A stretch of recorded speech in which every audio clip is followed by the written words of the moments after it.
Greetings, greetings, greetings, Hotep, and welcome. There's so many different components that we would like to share. We just want to take a moment of reflection, first and foremost, on Afrakan Queen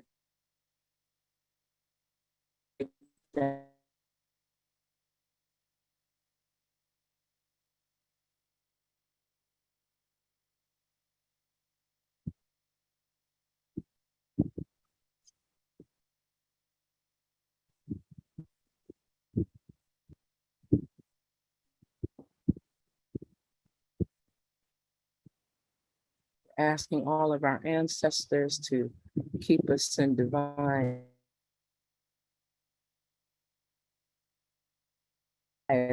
heights in all manners possible. We're asking our Mother, Father, Creator to guide what we share, what we bring to the table, what we offer as word, sound, power, strength,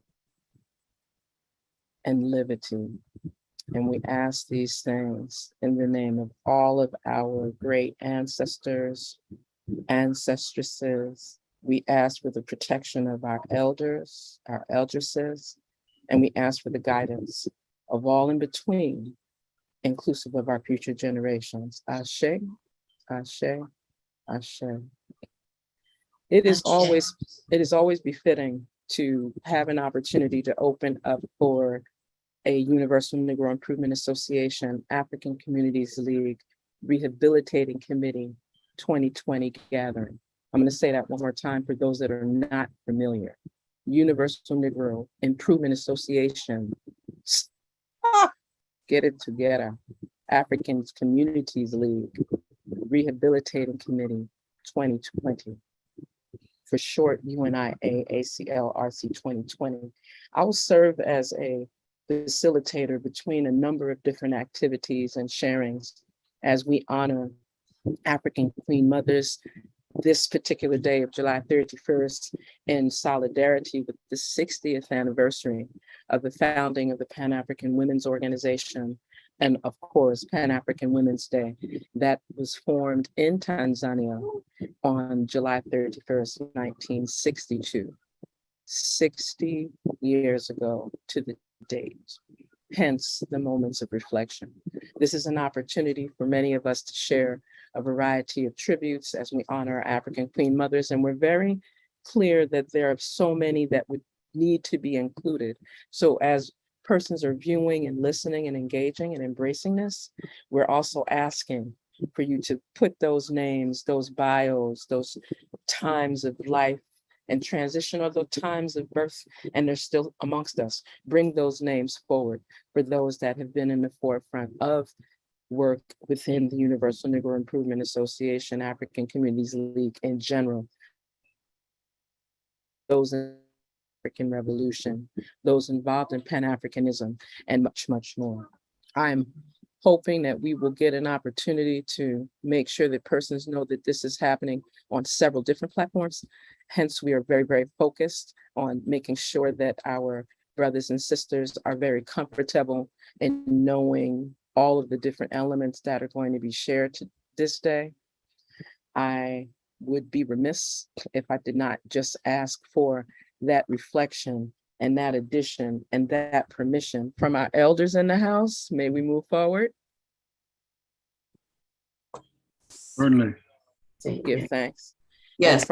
And from those of us that may not want to identify as the youngest in the house, but we will say, can we move forward?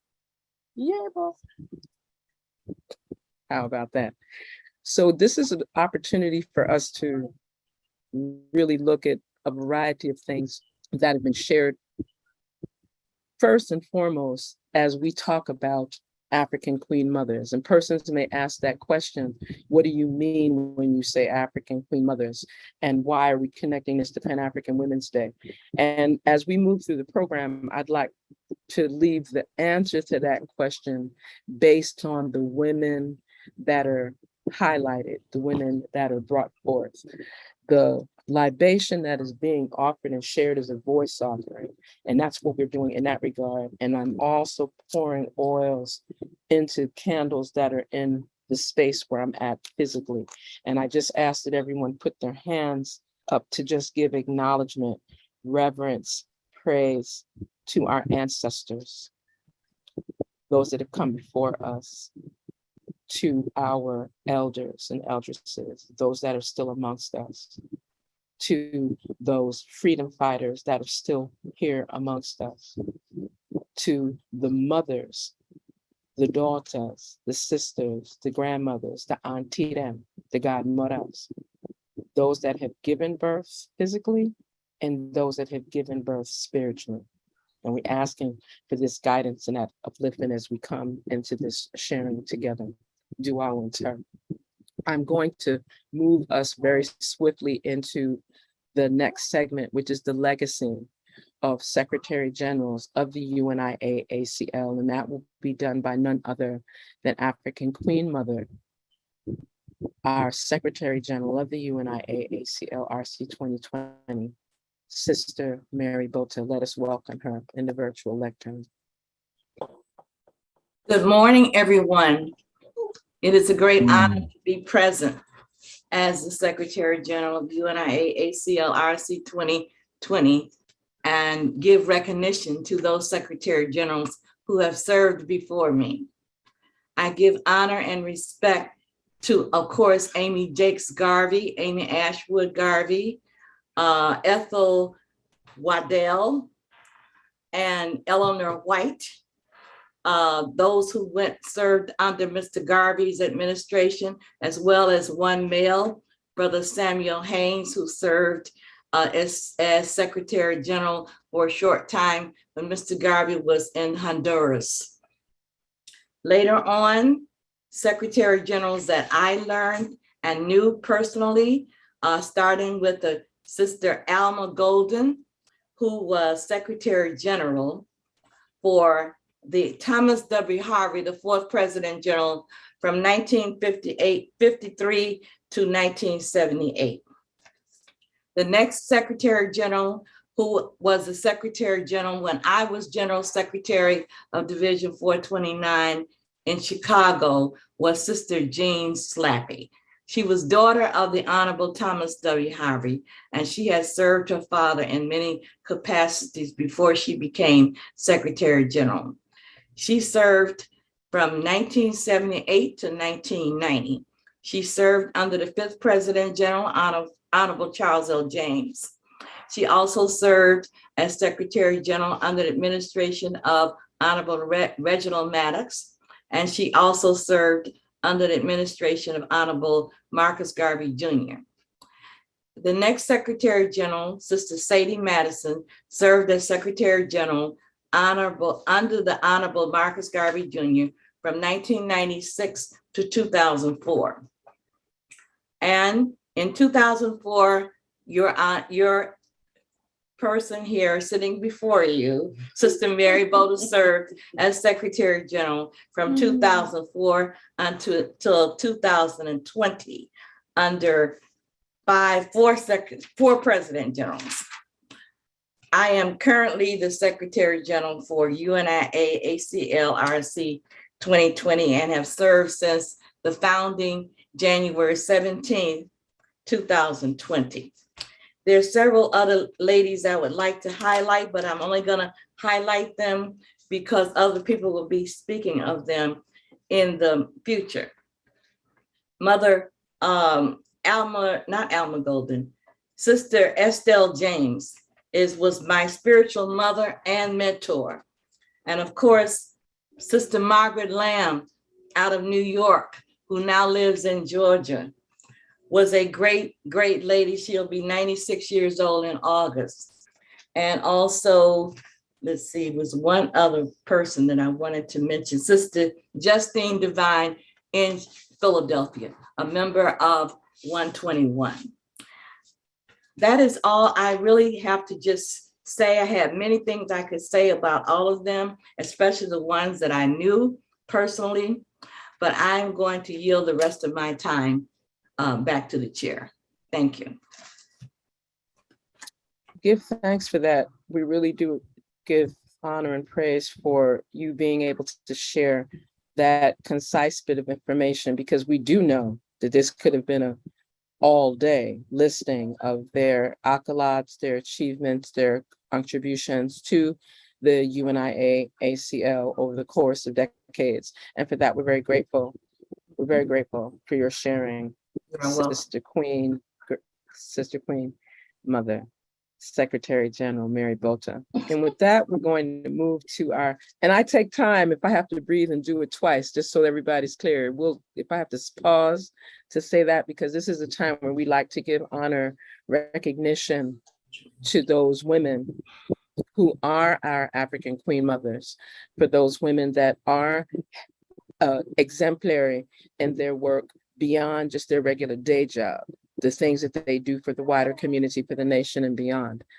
And with that, we're going to have a welcoming from our UNIA ACL RC2020 President General.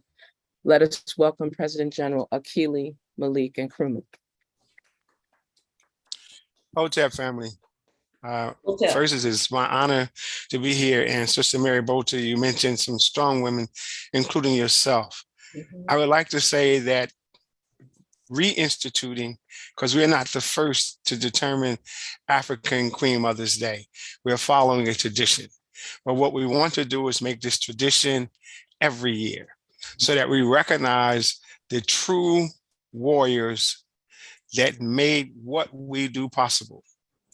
We can't revel in history, but we can appreciate it and understand how it got us to where we are.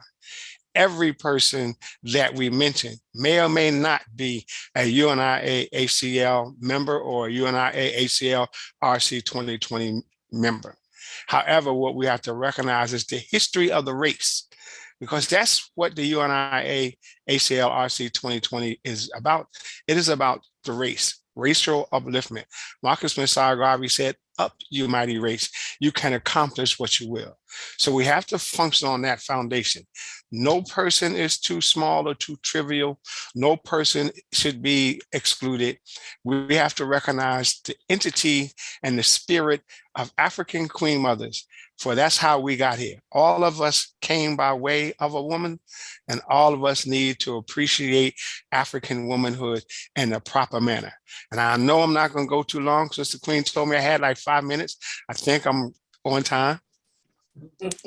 Let us be clear, because when we did have this discussion, PG, you have a little more leeway. So we will move it to the 10 minutes as we discussed earlier.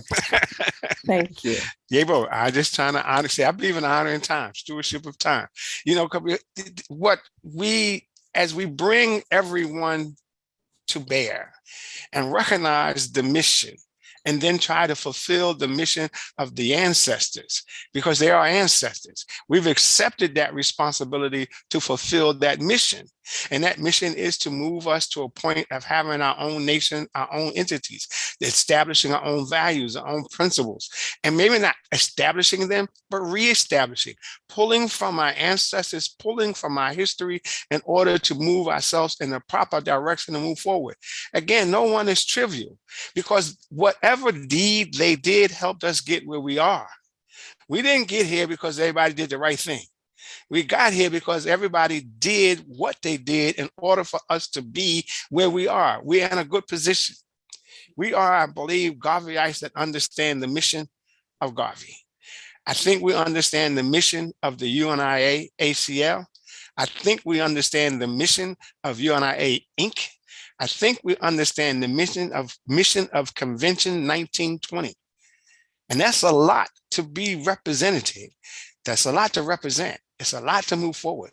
And therefore, I want us to understand that as we move and acknowledging African Queen Mothers, we are acknowledging the contribution and the leadership of African women.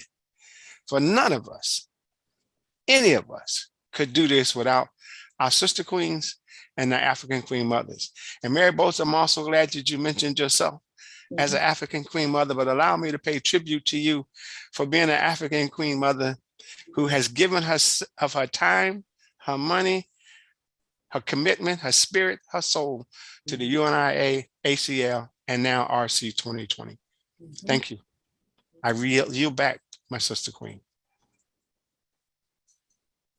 As persons can tell, this is really going to be a very interesting session. I could tell we're going to have some engaging discourse, some powerful reminders to a variety of things. And in light of everyone being so respectful of time, and because we would like to encourage listeners, encourage viewers that are chiming in, whether through YouTube, Facebook, or just inside of this Zoom platform, I would like for us to take a reflective moment to be able to discuss a couple of areas that we tend not to look at. And that is going to be around and we're shifting a little bit from our program because I would really like to hear more of the tributes, more of the achievements, some of these names as we begin to move this entire discussion, because it's a discussion in addition to a tribute. It is a recognition in addition to an acknowledgement.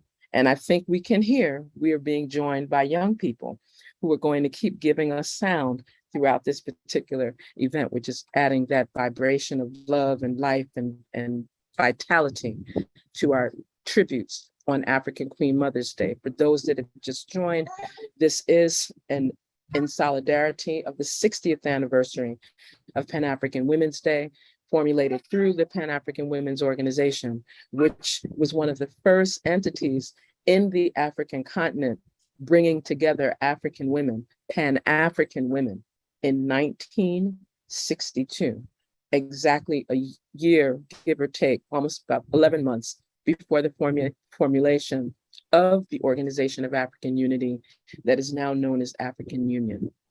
With that, I'd like to welcome our beloved sister, Queen Mother, and first Assistant Secretary General, Margo Thomas, as she shares a tribute starting with Queen Mother Louise Little. Let us welcome Sister Queen Margo. Greetings, family. Greetings. Greetings. Louise Helen Norton Little was a strong, well-educated woman and a Pan-African activist in her own right. She was a native of Grenada in the West Indies and the mother of Malcolm Little, known as Malcolm X. She spoke several languages and overcame 24 years of institutionalization in a mental hospital. She was born in Grenada in 1894, the granddaughter of Jupiter and Mary Jane Langdon, two natives of Nigeria who took their surnames from plantation owners but were not slaves. Jupiter was a carpenter and farmer. She left Grenada in 1917 to be on her own, never to return. She went to Montreal for 2 years to live with her uncle, who had heard Garvey speak, and soon she joined the movement. She met her husband, Earl Little, who was a Baptist minister and UNIA organizer. They moved to Philadelphia, where they had 2 children, and then moved to Omaha to support the Universal Negro Improvement Association. Mrs. Little became secretary of that chapter and helped with the newsletter. Garvey actually visited their home. Her story shows that Malcolm X emerged from a long, rich history of African heritage, pride, and strength. Mrs. Little in Grenada spoke several languages, including English, French, and Patois, a type of Creole. She had her children recite the alphabet in French.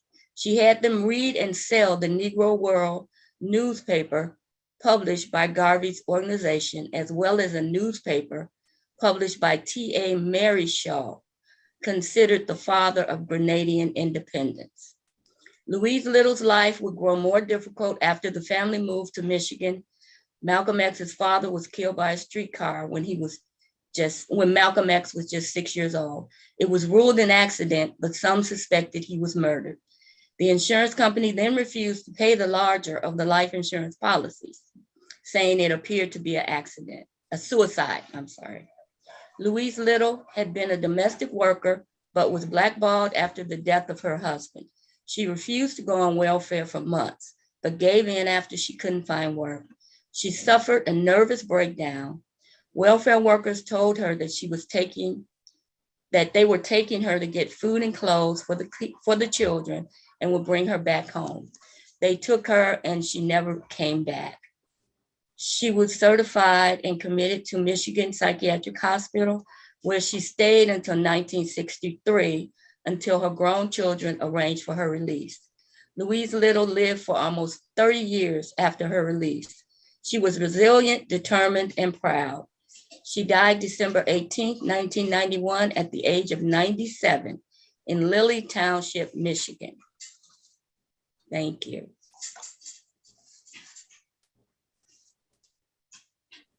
Thank you. Thank you. Okay, family, you can like unmute for a second so we can like do a little. You know, sing really, thank you. Thank you. Thank you. Oh, Asante. Make it a little lively. This could, you know, this is not just an academic exercise. It's They really will. so that we can bring this vibrational shift, this uplifting energy. It's vitality. It allows for us to see the importance of Pan-African Women's Day, the importance of our African Queen Mothers, the importance of this inaugural African Queen Mother's Day through the UNIA ACL RC2020. And there are a There you host of go. initiatives See? coming. Say hi. Thanks. See, that's why we do this. Okay. That's why we do this. Oh, that's Yavo. Thanks. Give thanks. That's why. And we all can hear that Carrie Shetta is joining us. Yes, And we so can. it's Wait a minute right. now. So we're just keeping it. And I would love for us to move this vibration a little bit further. I'm anticipating that Sister Queen Serwah has joined us. Okay. No, I don't see her. No, it's okay. It's fine. We're going to move this a little bit forward. Yeah. No, because I would have liked for her to do what is scheduled as her tribute to African Queen Mother Amy Jacks Garvey, the second wife of the Honorable Marcus Messiah Garvey. Before I were to share the tribute on Amy Ashwood Garvey, I will do so just in terms of giving her some time to join us, be part of that conversation, and just really bringing that vibrational shift, that truth to power. With that, I'd like to highlight that when we speak of Garvey, most of the time persons are very comfortable. It's Marcus Messiah Garvey, the Honorable Most Right Excellency Marcus Messiah Garvey. And one of the things that this initiative, this event allows for us to bring to the table is in front of, above, surrounding, protecting every African man, especially our African revolutionary men, are our African revolutionary women. And in the case of the Honorable Right Excellency Marcus Messiah Garvey, it wasn't one Amy, there were two. There were two. And it's very, very important that when we're speaking of him, that's what many of us, especially sistering around this particular movement, will always say the Garveys plural.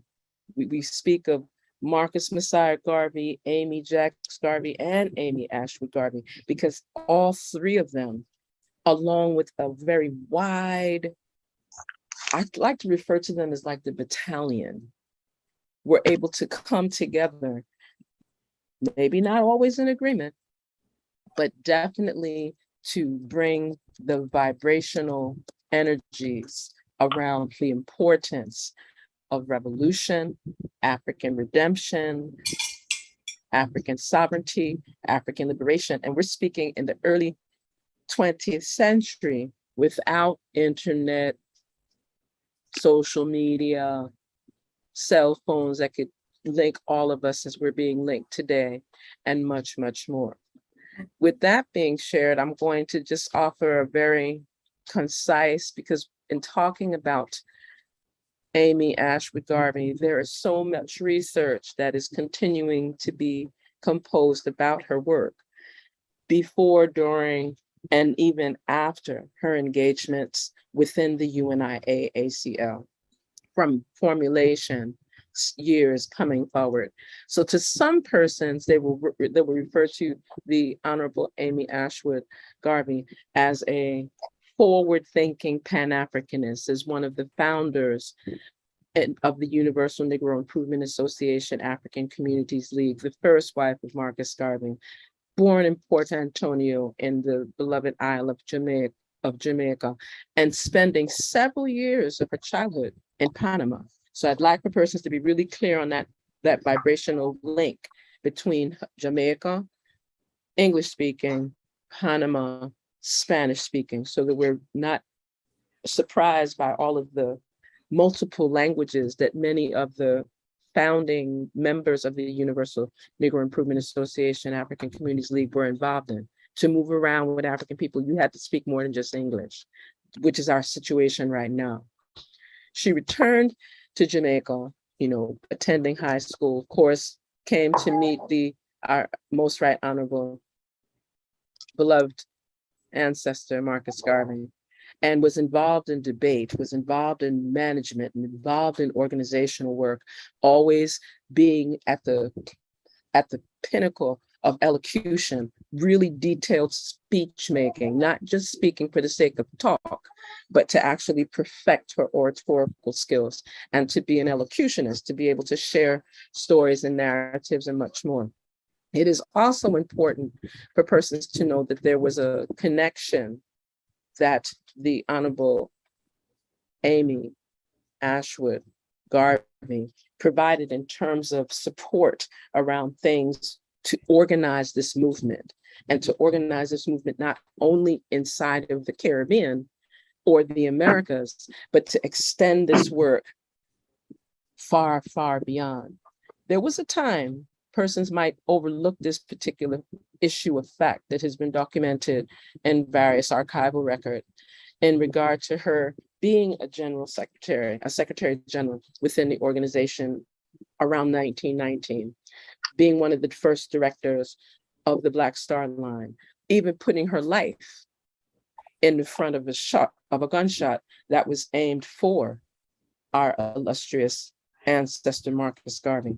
And again, all around that 1919, 1920, on the eve of various different activities happening in that sphere.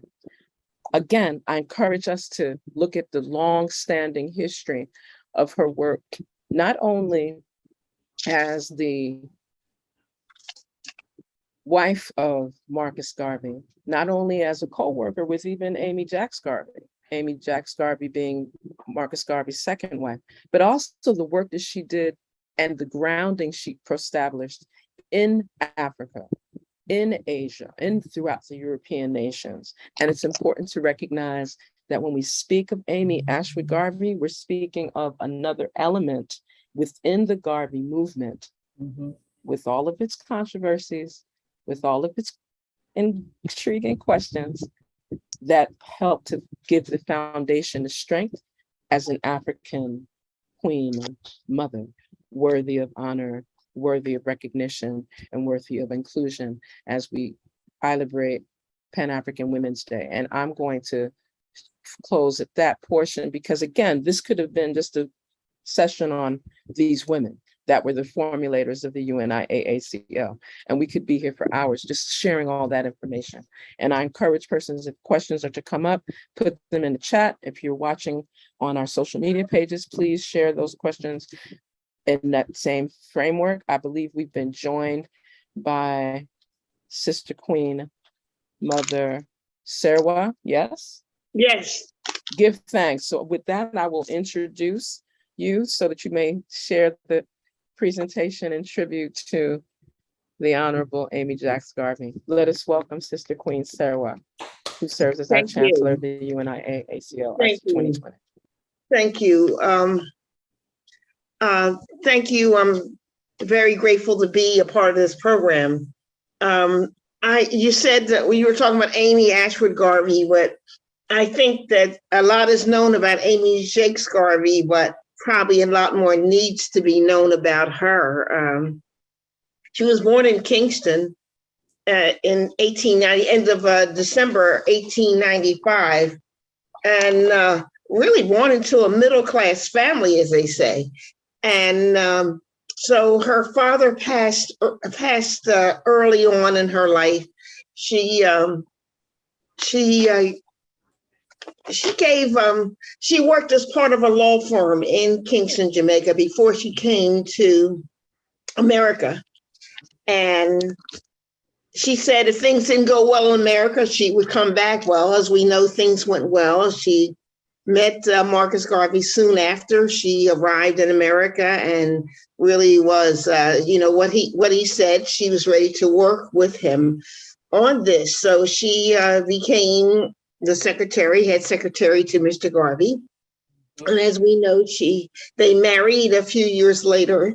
So but we have much to thank Amy Jakes Garvey for, because as much as Marcus Garvey, as much as he was able to achieve, by her work, she has made it so that we'll remember him long after for his works, very long after, by her putting his speeches in writing, formulating philosophy opinions, all the books and whatnot. I believe that she also, after philosophy opinions was put together in book form, she sent it to libraries, many libraries around the world, so people would know of Mr. Garvey's works. Now, they were only married for a short while, a year or so, before he was found guilty and imprisoned. And so while he was in prison, she was trying to raise funds for him to get him out of prison. And once he did, they returned to Jamaica together.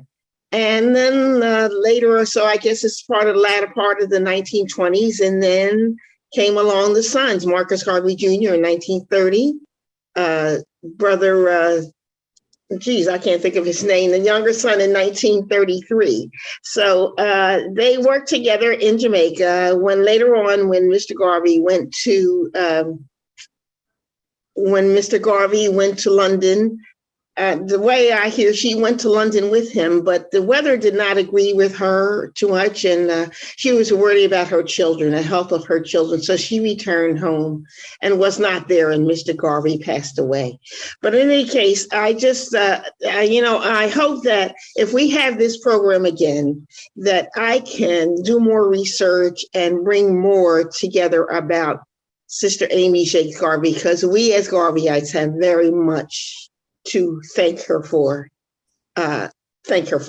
So that's what I want to say about Amy Jakes Garvey at this point. Like I said, if we have this program again, I promise I will have much more information about this very important sister in our lives. And that's what I have. Yes, that's what I have right now. Give thanks, Ashe. Give thanks.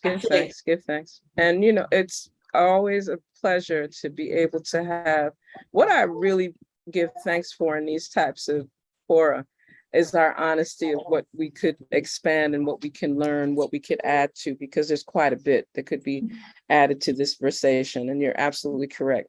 And we could easily just kind of go to certain historical academic resources and just kind of rattle that. And it's important that inside of, there are several scholars, and later on, I think it's important that we make reference to some of those works. There are many persons that have done various dissertations, master's level thesis, publications around the women and men of the UNIA ACL in general. And, and it extends beyond even the work of, that was very thorough, that was done by Dr. Robert Hill, but there's also several other women that have been doing this work specifically on the women that influenced and engaged the UNIA ACL, and it would give us an opportunity to bring some other portions together. Because we're moving in the form that we're moving, I'm going to keep it going. I do not see our international organizer Baba Dr. Horn. So we will move that portion a little bit further. And I realized that because of time zone pieces, I will ask most humbly for us to take a very quick reflective moment in time around some of the other portions that were to be shared. What I will ask, and I did put this for later in the program, however, I wanted to take a moment and just ask before we move forward, is there anyone that would like to add, has something sparked from what we've talked about thus far that needs to be shared at this particular point before we move forward? Ashe, may I? Yes, please. Just in talking about Amy Jacques Garvey as well as Amy Ashwood Garvey, I think part of what we also, as you do research, is to understand that Amy Ashwood Garvey not only did the speeches, but while Garvey was incarcerated unjustly, she was his voice to the UNIA. She was able to visit him, then she would go back and discuss things on the floor and be involved in the leadership. Although she was not a president general, she was involved in the leadership of the organization. And Amy Ashwood Garvey too, even in her lifetime, she never stepped away from the movement. She was just a little young and a little spry for Marcus Garvey at the time. Okay. Yeah, Yes, Baba. Yes, Baba. yeah, I really appreciate both of what you all have shared as well as the PG. I would be remiss if I didn't speak truth to power that Amy Jacques Garvey, despite all her leadership work, raised her two children and sent them to college. She refused funds from the government, but she did get some support from Sister Farika's parents and support. So the UNIA also supported Amy Jacques Garvey, and Amy Jacques Garvey did a remarkable job while Garvey continued to do his work for his last few years in the UK. She raised those boys, Marcus Garvey Jr., born 1930, and Dr. Julius Garvey, born 1933, and both of them went to college. One became a professional electric engineer, and one an open heart surgeon.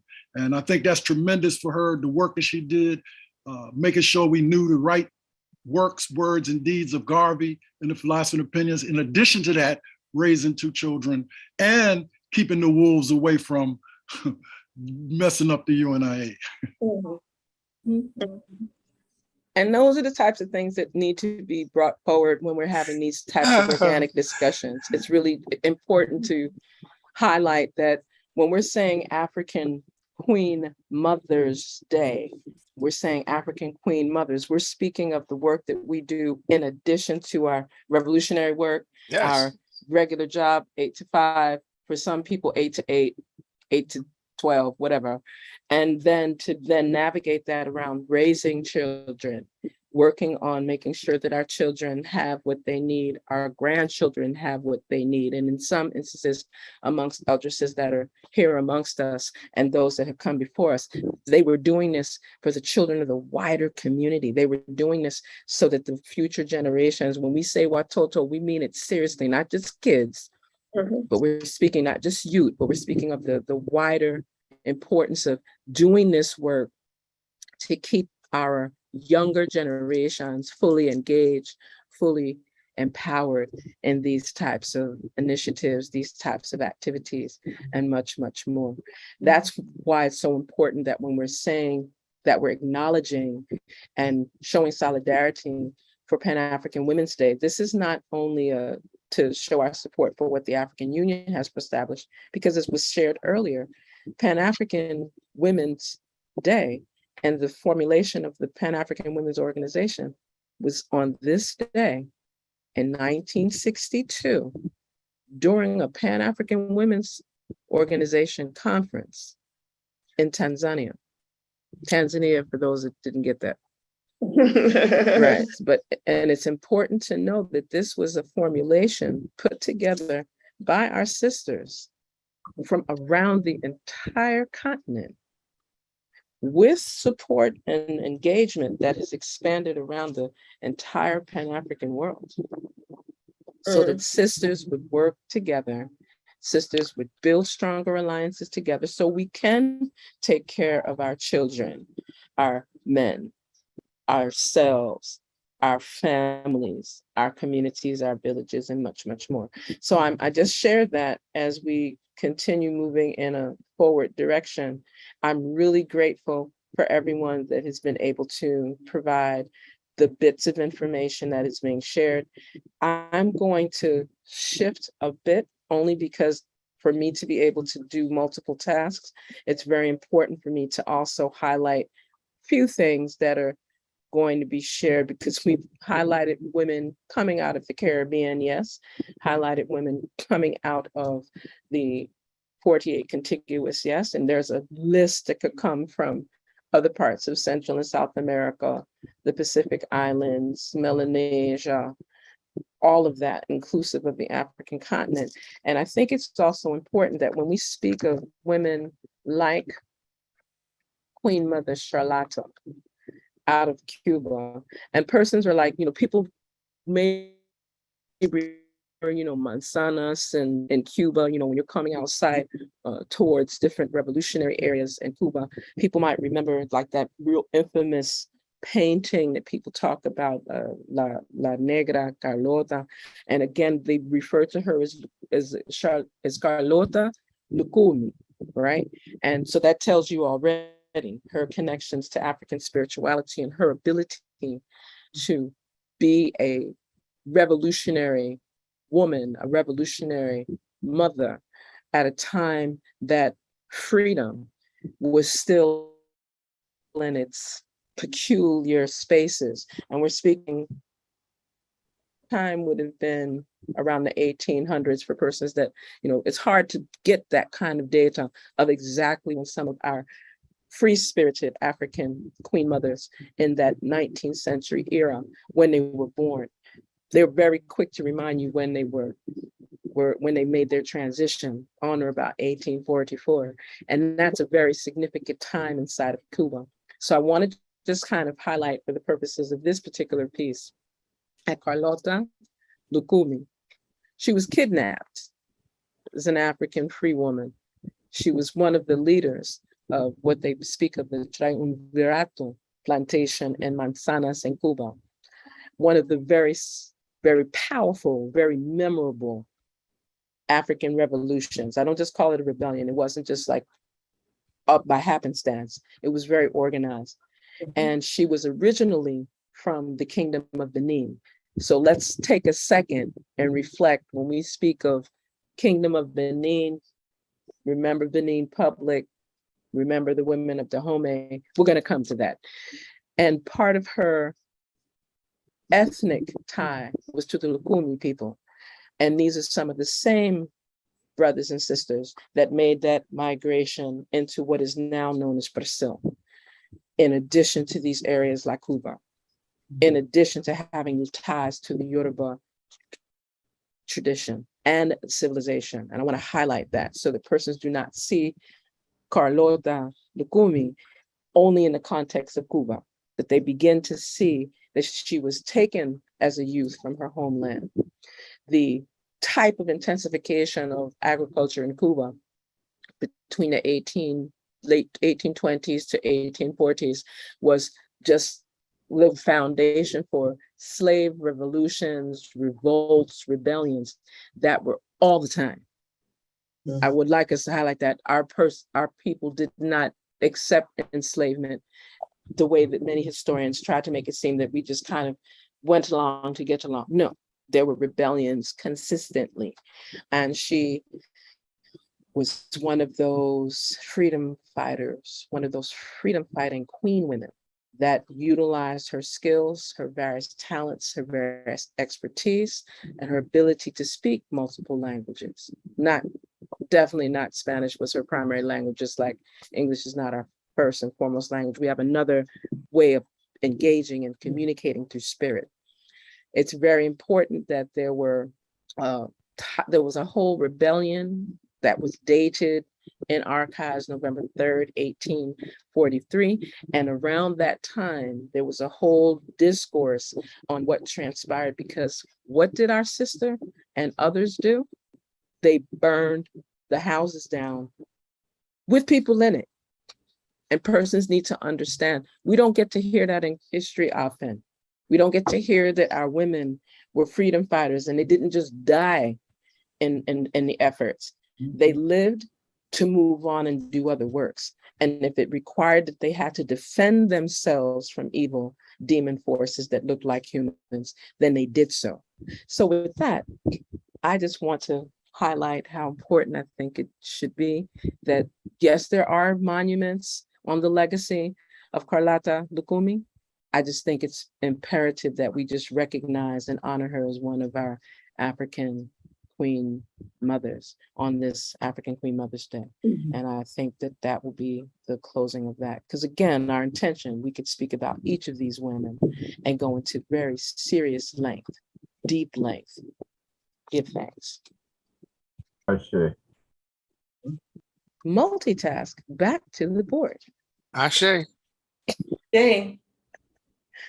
So with that being shared, I'm going to ask, it's a tad early, but I'm sure that Baba Mosi ready to share some reflections of African Queen Mothers with us? Oh, yes. I Give did. thanks, Baba. Okay. First, I give thanks that I am part of this program, this broadcast, because it's on so many platforms. I mean, I might as well call it a broadcast. I'm really honored to be sharing with you some of the things that we know of our Queen Mothers, who may or may not have been of the UNIA ACL membership, but who have served us in the capacity of revolutionary freedom fighting in whatever form. First, I will give you. I could go to. I've had Henrietta Benton Davis as one of those people, but I think I'll go first with Mama Sese, Shishiba, Nana Shishiba, who was here in Washington, D.C. She was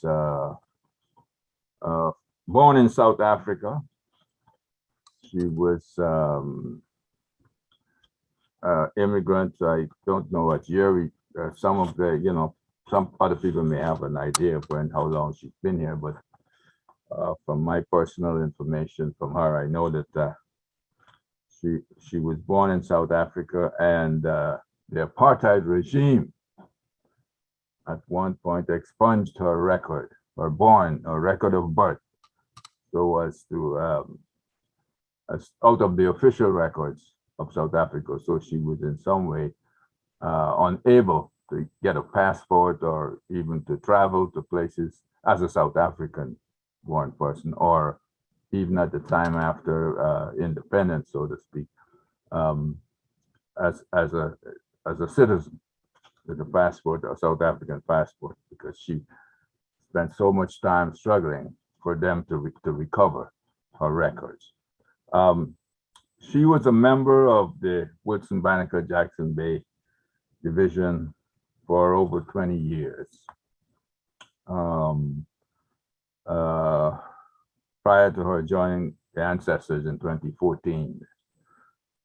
She was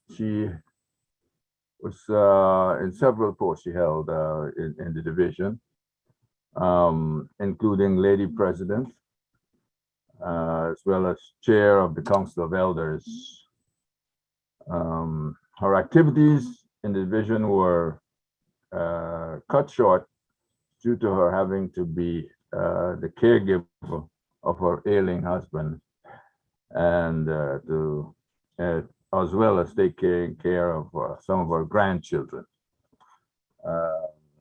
She was awarded the Marcus Mosiah Garvey Meritorious Service Award in 2013 as coming out of Woodson Banneker Jackson Bay Division. And what I'd like to do for you is to read that or recite that award that was given to her.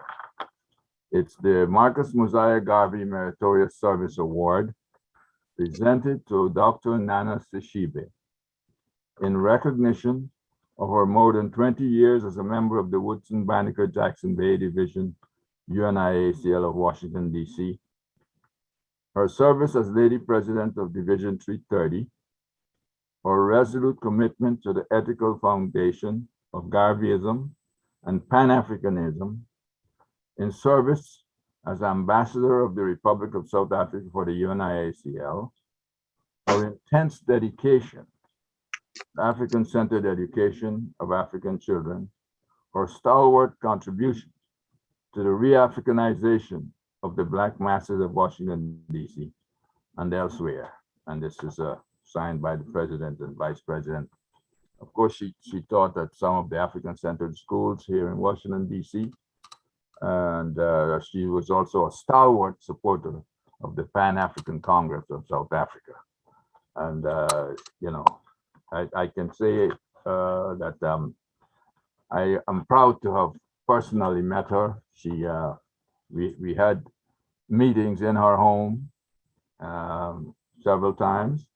She facilitated the meetings when we at one point had issues with venues, and that we can give her credit for, always in support of the UNIA ACL as well as Division 330. And that's on Dr. Nana Seshibe. Is that good for this time? Is that enough? I can do this one and do the other one. Go right ahead. You can go right ahead, Bob. Go right ahead. Okay. No, We're right on time. We're doing a great service, Terry. You know, And Ashe to you, brother. Ashe. All right. Let me mention now Henrietta Vincent Davis, actress and nurse administrator. She was born in 1860. She was an actress and an international leader. No, this is given as an international leader of the Garvey movement. We know what that is. She was born in Baltimore in 1860. To Johnson Davis, she taught school in Maryland and Louisiana. In 1878, she became the first Black woman employed at the Office of the Recorder of Deeds in Washington, D.C., where she worked as an assistant to Frederick Douglass.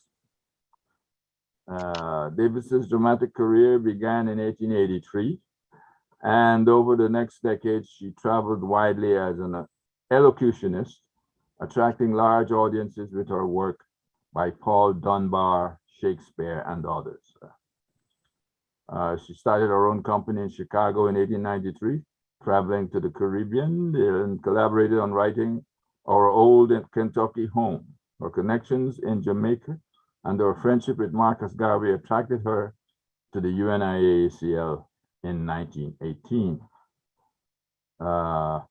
In 1920, she formed the Black Cross Nurses Association, an auxiliary of the UNIA ACL. Her experience as an actress was an effective communicating vehicle with the ideas of Garvey movement, though she became disillusioned, it says, with its mission later on. Now, she became, I think she was the 4th Assistant President General. And she was part of a mission that went to Liberia at one point when, you know, there was an attempt to acquire land and to start a colony in Liberia. This of course was betrayed, but she was part of that mission, and so she had she was also, I should say, the international organizer. That was one of her roles in the UNIA ACL. So she was a very important figure in the history of the UNIA ACL. And despite whatever might be said about her and her issues with the UNIA ACL, we must give thanks that she is one of those women. And we also must give thanks to Marcus Garvey, who was far ahead of his time when it came to appointing women in positions of power within organizations. So she was one of those who showed that she well deserved to be in those positions that she held. And that's on Binton Davis for now. Thank you. Give thanks, Baba Mosi, who serves as our Minister of Information in the UNIA ACL RC2020. And as we get ready to move Ashe, into brother. another segment, I would really give thanks and praise for everyone just being mindful, very respectful of keeping this observance tight and light as we move forward together. We will have a moment to put towards an open conversation because we do have some illustrious dignitaries and guests that are joining us. And we would like to make sure that we offer that as best we can. Before we go to this next component, what I will do first for those that have not had the opportunity to do so, and I'm going to make sure that I put all of this together very quickly, because there was a couple of songs that we wanted to play, and then we had to get really technical on how best to move some of these things together. So sometimes when we're engaged in these types of activities, it takes us a moment or two or several in order for us to be able to bring our projects in the forefront. So I'm going to take a very quick moment on the back end. Baba Senghor, are you prepared to do your tributes to the Afrakan Queen Mothers? Yay, Bo. Give thanks. So let us welcome our first Assistant President General of the UNIA ACL RC2020, Baba Senghor. Baye. Yes. Greetings, everybody, and to President General and to all of the distinguished African beautiful queens that are with us and all the others, the brothers who have joined us. This is a very powerful moment. I'm not going to go into too much detail because there's so many that we will probably kind of have to come back to later on in discussion. But I will say that these first three are gigantic ancestors, and I will share a little bit about them. And then we have two sisters that are still with us that are gigantic elders. There are many that I could mention. As Dr. Chen has said, so many of our African women, and as Dr. Tony Martin, our illustrious Minister of Information, Education and Information and Documentation made it clear to me. He said, Baba Senghor, there is no movement on the planet that was not led by African women and youth. I want that to settle in with everybody while we honor these giants, African warrior women. Baba Akili, you're absolutely correct. We come through the loins of African women, Mother Africa, and it's critical that we honor them. I want to start by honoring Mama Nia Kuumba. Her name speaks volumes. Purpose, creativity. Mama Nia was an active member of Division 330 for many years, way back. She's also a leading example of being a part of many progressive groups, from the Republic of New Africa to being a founding mother of Kwanzaa in the DC area with Brother Nshaka Musa. Those in the DC area are very familiar with her consistent warrior work, where she would attend all kinds of meetings, whether or not it would be the NAACP, whether or not BSRD, any group that was doing anything, she would hold the feet to fire. Mama Nia Kuumba, a giant amongst giants. And I would encourage everybody to continue to hold her in the light, because she's certainly in the whirlwind with the Right Excellent Honorable Marcus Mosi Garvey. Mama Nia took no prisoners. In addition to that, Mama Jewel Mazik, many of you should know her. If you have not, she was the major player in getting African studies into Howard University. Mama Jewel Mazik also was a writer for Brother Malcolm X. She was a speechwriter for Malcolm. She also was a speechwriter for Adam Clayton Powell. Mama Jewel Mazik was an active honorary elder member, as Brother Akili has always said, that it's important for us to honor our elder sisters while they're with us, but she was with us 100% in the early 80s before she transitioned. And her and Dr. Nana Sashebi were partners. And we learned so much from Mama Jewel Mazik, who was married at one time to the famous Dr. Mazik.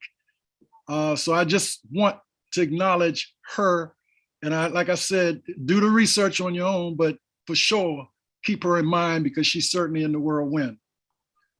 Last but certainly not least, as an ancestor, our ambassador of health and wellness of Central America and South America, Mama Fulani Suni Ali. Powerful warrior sister, master acupuncturist, and a warrior woman, for real, y'all, a warrior woman who not only helped with healing, but served us as an ambassador of the UNIA ACL. And she is the wife of none other than Bilal Suni Ali, who is our ambassador today of Belize. But Mama Fulani Suni Ali, most people may remember her in the UNIA from 2012, where her and Bilal were there with us in Atlanta. But certainly we want to honor her, Fulani, as a warrior woman in the 20th century. Also, powerful elder sister who I consider as my spirit mother, Mama Jeanette Carson, who is also an active member of the Council of Elders here in Washington, D.C. area. Also, the founder of the Black Collectibles, which was something she created long ago. And Mama Jeanette, for those that know her know, Mama Jeanette, even in her age, is always on point at events. Mama Jeanette Carson should definitely ring a bell in everybody in Washington, D.C.'s ear. But for y'all who do not know, Mama Jeanette Carson is a gigantic elder in our midst and still with us and still shining the light.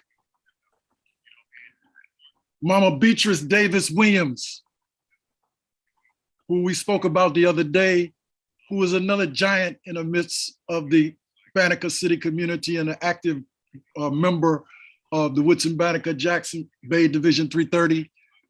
Over 50 years, she's taught young brothers, young sisters and brothers actually, but many sisters, dance, all forms of dance. Not only that, we've held events at the Davis Center. I've had the opportunity of working directly with Mama Davis, and she's still working today. Mama Davis has gotten tremendous awards and accolades from mayors here in the city, but she's consistent. And she just was with us with Arts for Our Children in South Carolina. And I love Mama Davis, and that may come to a surprise to some of the brothers and sisters that Mama Davis makes it clear that she's always wants to remain an active member of the Woodson-Banneker Jackson Bay Division. In closing, I would be remiss if I did not mention Nanny Helen Burroughs.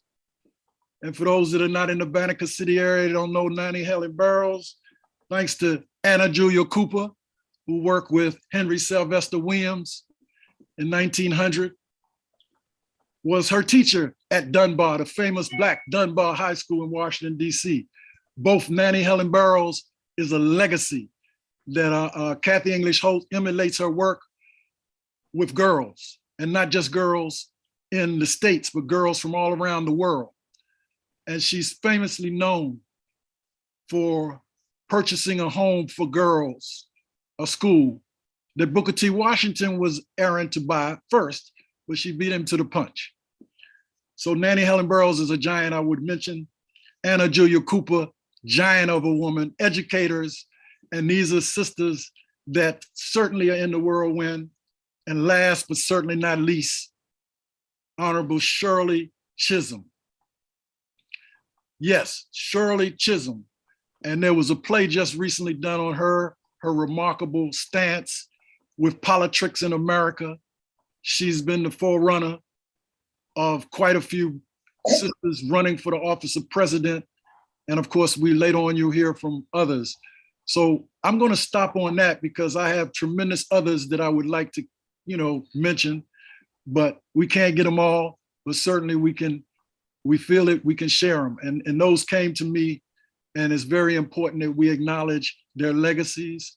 And I want to thank Dr. Chancellor and also Mama Tendai, Paula Johnson, and her moms, which we hopefully will talk about later, who lived into over 100 and some odd years of life service, and the Sisters of Adasi. So with that said, I say one God, one aim, one destiny, African women rule. Let's continue each and every day honoring our African women like I honor my mama, Aline Carr Ricks Still. Ashe. Ashe. Ashe. Giving thanks for that we're having a very quick moment. It's been powerful as their names and identity, their achievements, what they continue to do, what they've done in their living space, those that are ancestors and what those that are still amongst us are doing. Again, this gives us rise to speak of a variety. And in the chat, some very interesting names have been added. And with that, I'm going to make sure that when we get to that component, that it's important, and I want to extend thanks. Queen Mother Tendai, would you like this chat commentary with Garvey to? Oh, sisters and brothers, I basically have been typing in everything that I really Because I said, you're ready, you're making, no. And after the second one, then it becomes, okay, are you going to just share that? Because out of respect, I asked that first. If you'd like me to just read it, I can, but I would be most humbled and honored if you were to share those reflections as you know them more dearly than I. Well, I actually, when we were talking about Amy Ashwood Garvey, there were some things that came to my mind and to my spirit. Basically, what I was thinking of was her involvement. And even after into the 60s, this sister remained strong and continued to work. Even though she wasn't with her husband, she produced an album that basically summarized and kind of reflected upon his legacy and the work that he was doing.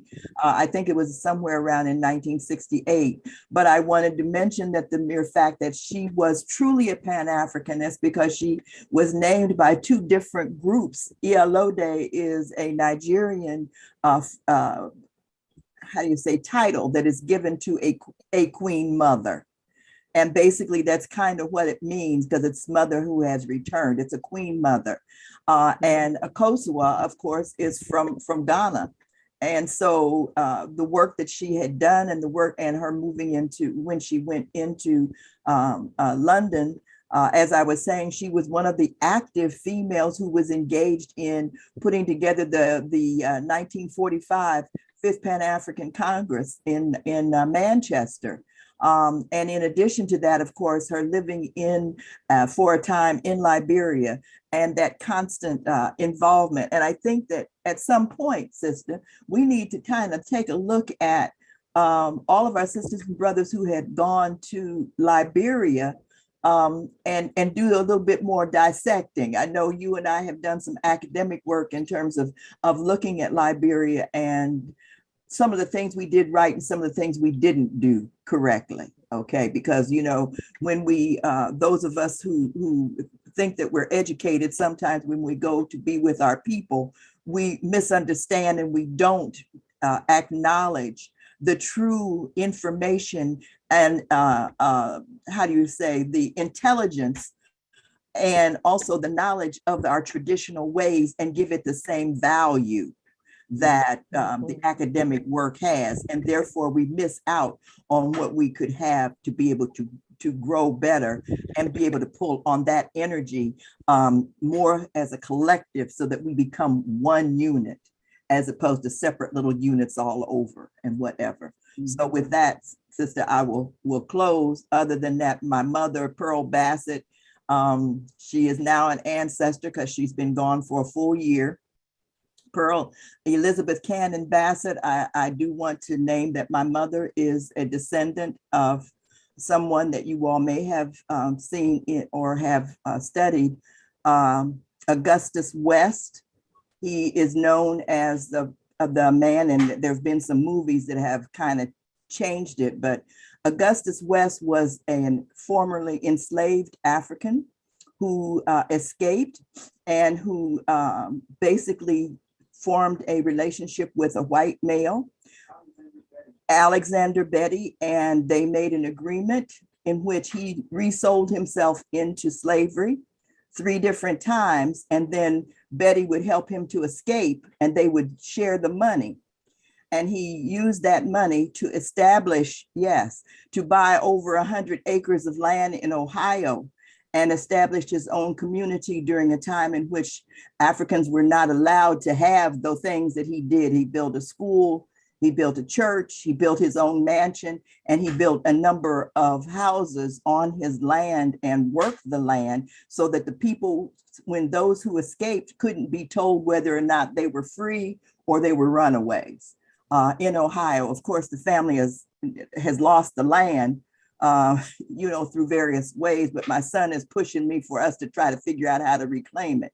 But Mama, our family from on her side, at least, and then on my father's side too, the first ambassador to Haiti was a Bassett, and I'm originally a Bassett.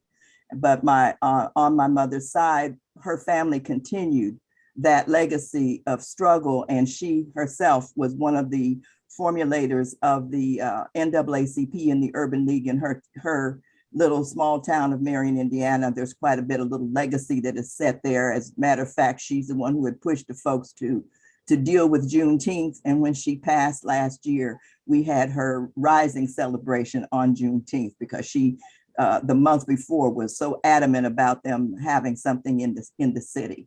So she continued to be a fighter, and I'm trying to walk somewhat in her footsteps to continue on with the legacy and push it forward with my own children, saying that they have to carry the legacy on for our family, not just for the family, for our people, because it's always been for our people, not for us individually. Ashe. Ashe. Giving thanks for that. And with me moving this just a little bit forward so we can get to our discussion portion. Thank you so much, Queen Mother Tendai. It's always an honor and privilege to have you share and give us not only the recommendations of the next layer of action of what we should do, but some very, very, very, very clear ideas of how we can put things into fruition. With that, I'd like to just check, because I know our ever so engaging District Commissioner, Brother Jabari Shaw, is in between multiple engagements. Brother Shaw, are you ready? Yes, I say. Give thanks, give thanks, give thanks. Yeah, okay. So, I wanted to do, Charlotte Bass. She was close to me because, we hear about Grovians a lot in the East, but we never hear about it in the West. Charlotte Bass was born in 1988. She worked for the Watchman newspaper there. It was a black publication. 1906, she came to California, where she was an educator, and she worked for the California Eagle. And in the 1920s,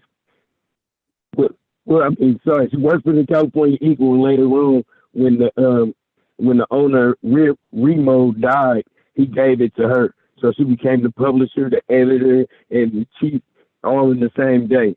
So in the 1920s, she joined the UNIA. They said she was second in stature only to Marcus Messiah Garvey himself.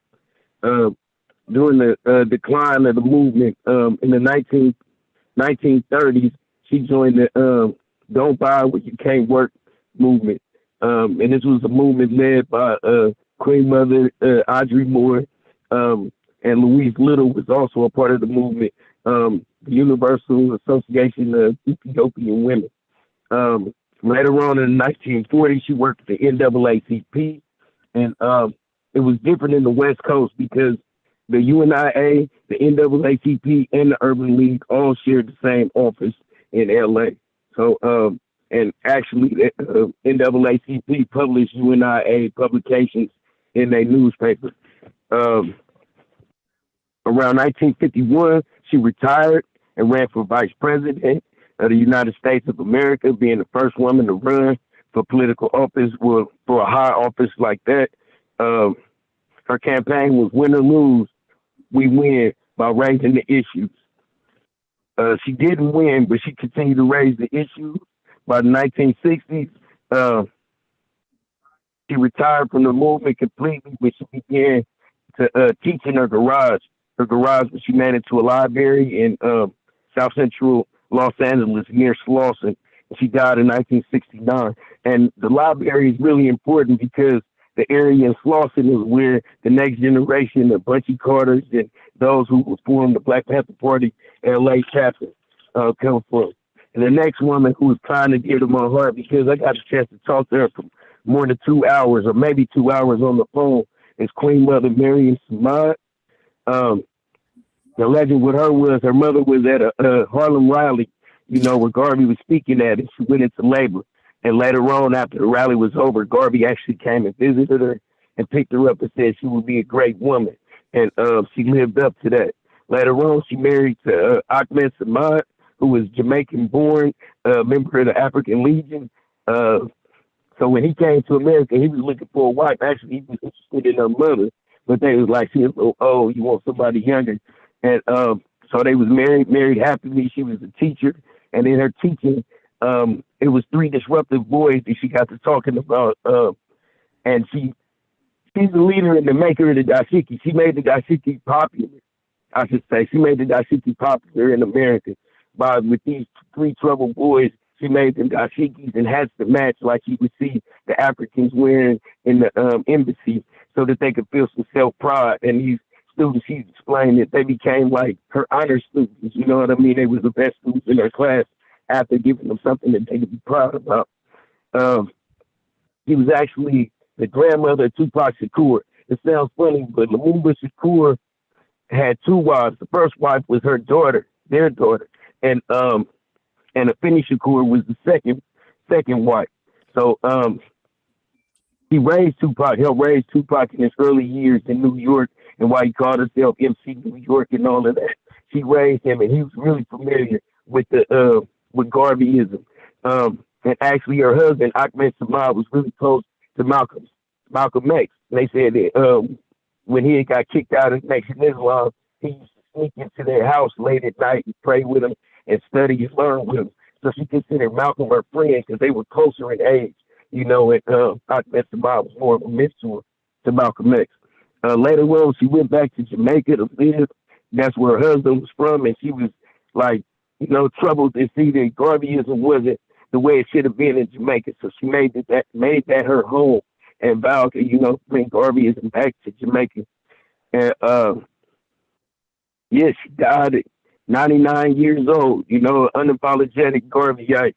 And you know, her name should be honored. You know, I never met her in person, but like I say, I sat with her and 2 scholars for about 2 hours, you know, and she say, y'all always say you gonna see me, you never come see me, you don't love me. So, you know, I promised her I would come see her, and I promised her I would buy one of those plaques that she made, because she cased them in the gold and, you know, pictures of Garvey and you know, old artifacts, or, you know, from the UNIA and sell them or whatnot. But I never got to meet her in person, but her spirit gonna live on, and the spirit never died. Thank you. That's my presentation. Ashe. Ashe. Ashe. Ashe. That was right on point. Give thanks, District Commissioner Brother Jawara. Just bringing that life, because a lot of persons don't even know about African Queen Mother Charlotta Baus. They really don't know. Didn't catch on that before the current VP in the US, there was a sister that was rolling in that capacity back in the 60s. And that's powerful and linked to the movement, really linked to the movement. With that being shared, I would like to ask for our sister, and persons will notice that when I say Afrakan Queen Mother, I pause because this is the theme for today. In 2015, after a very informative, engaging, international reparations convening in New York, April 2015, I want to highlight. There were several, the vibration was very informative. There was everyone that does anything around reparations was present. All of the leaders that we could rattle off, primarily male, some sisters. There was a core of women that asked a series of very pertinent questions on the organic, authentic inclusivity of the voices of those that weren't always considered, quote, academic, those on the ground grassroots organizers, not only in New York, not only in the 48 contiguous US, but around the globe.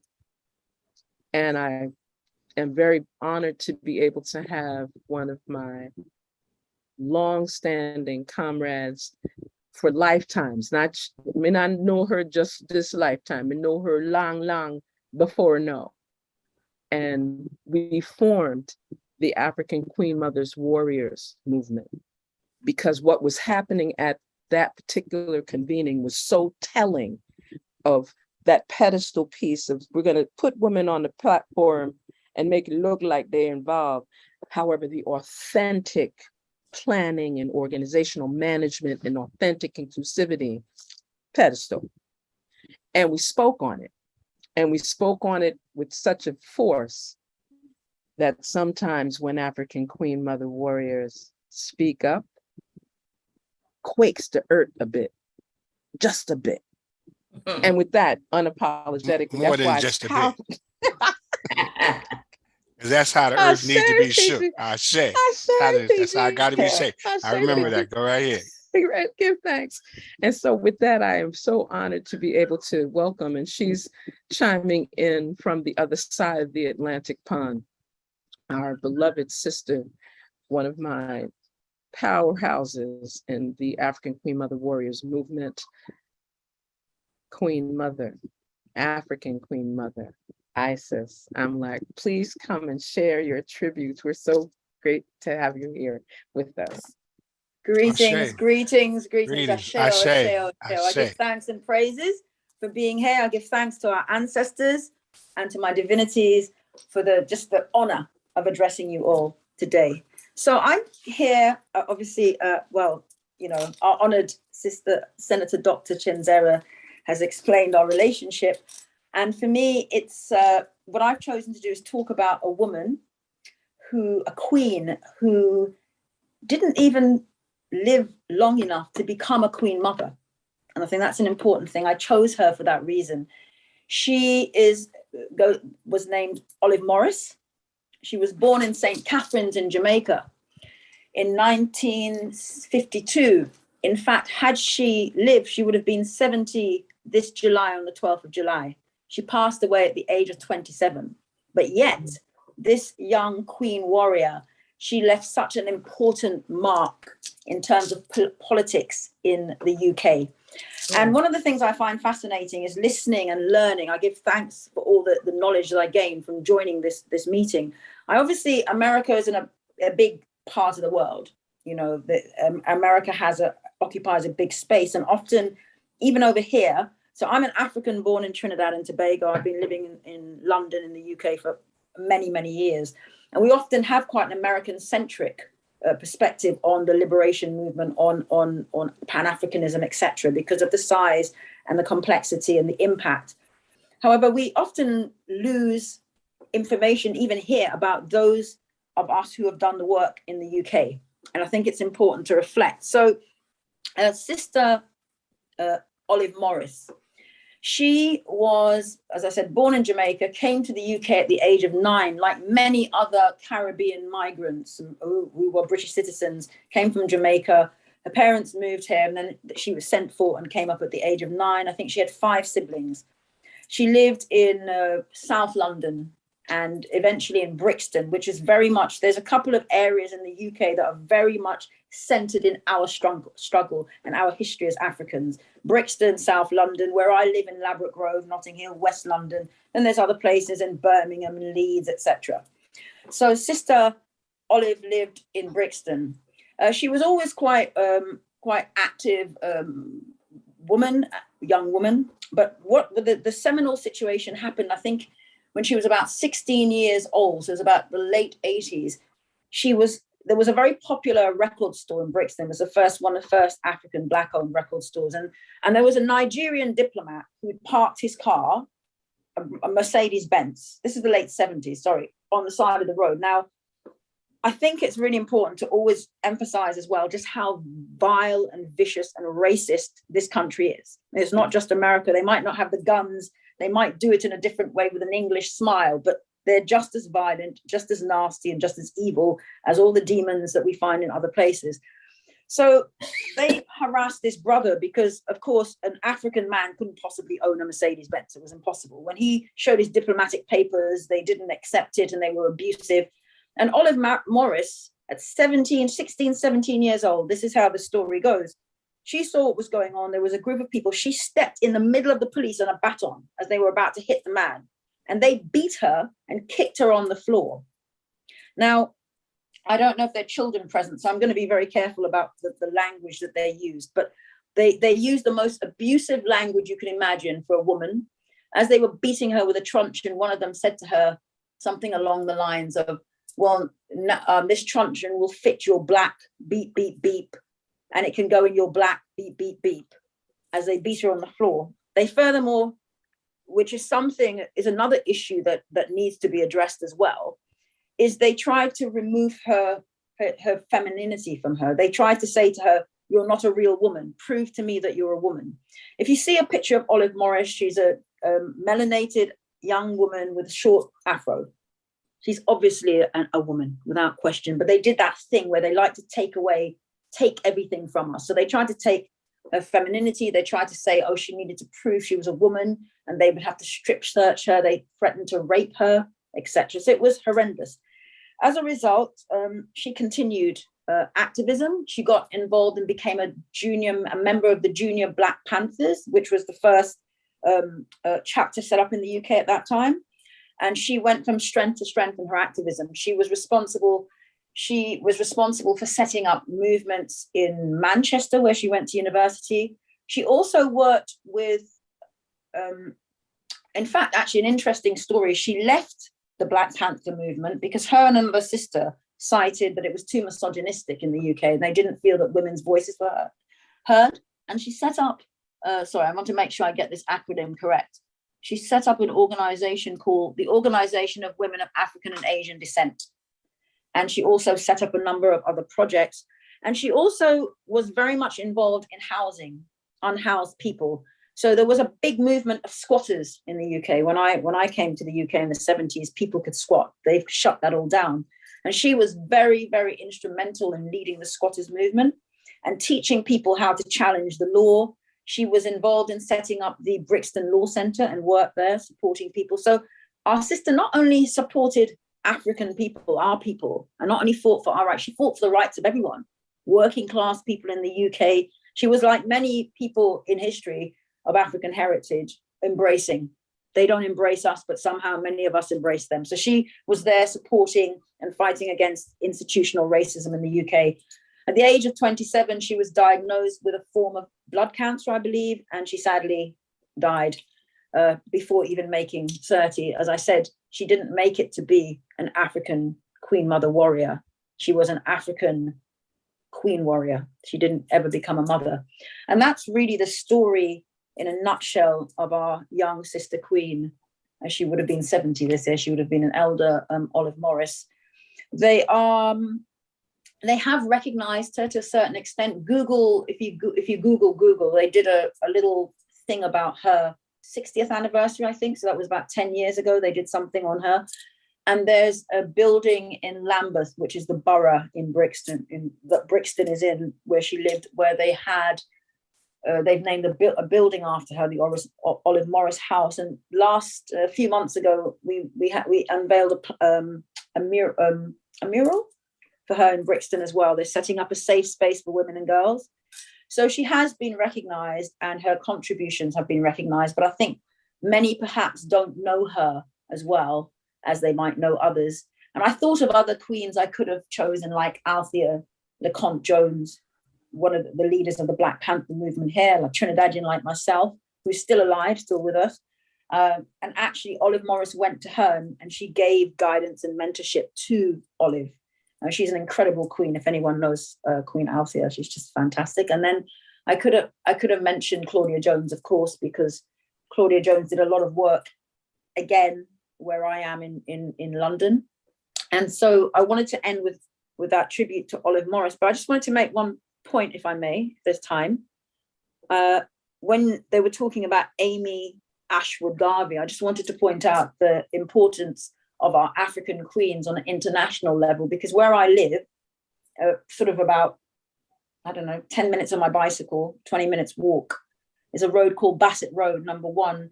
And Amy Ashwood Garvey, together with Claudia Jones, set up support projects and a hostel for women there. And also she worked with Claudia Jones when Kelso Cochrane, one of the first high-profile racist murders, which happened just down the road again from me, happened on the 17th of May, 1959. He was murdered by racists. And Amy Ashwood Garvey and Claudia Jones were instrumental in setting up campaigns against racist murders and challenging the government and raising these issues. So our queens not only made their mark in the Caribbean, on the continent, in America, but also here in the UK, in the seat of Babylon.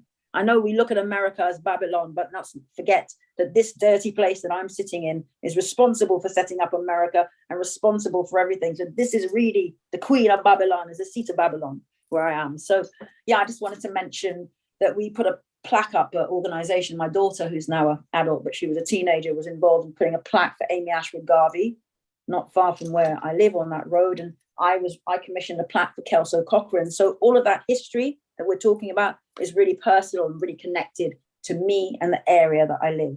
So I really give thanks for having the honor, really, of addressing you all. And I hope that maybe you've learned something from me, and I've certainly learned from you. Ashe.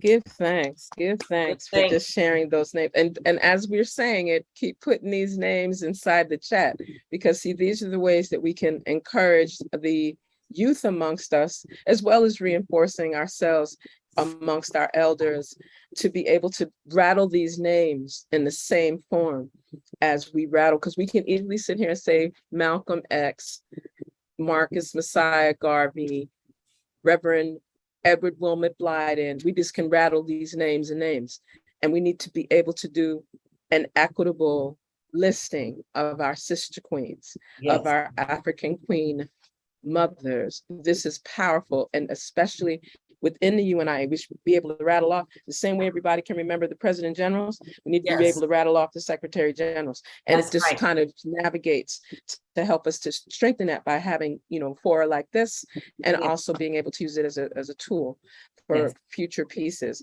I'm going to ask, because I do not see her I see her name. Are you prepared to share your reflection? Sister Queen Mother Sharon Oshun Parish Chambers, are you in a place where you can do so? I'm in a place where I could do so on Mount Give thanks. Kailash Rejuvenation Center in St. Lucia. It's a Give little thanks. noisy sometimes as they're preparing for the Prime Minister. Prime Minister Philippe Pierre will be visiting the center today.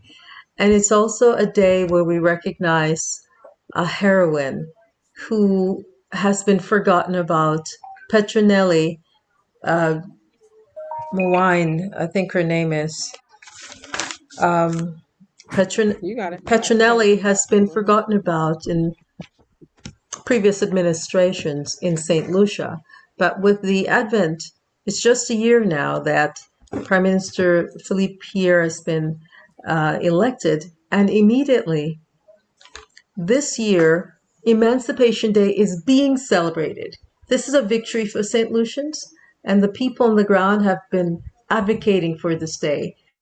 And now there's a statue of Petronelli, which is a contemporary of Carlotta. I think she died 11 years after Carlotta. But what she did was advocate for freedom on the plantation, and they wanted to burn it down, but it was not burned down. They captured her and they put her in a pillory, which is a contraption that looks like a box.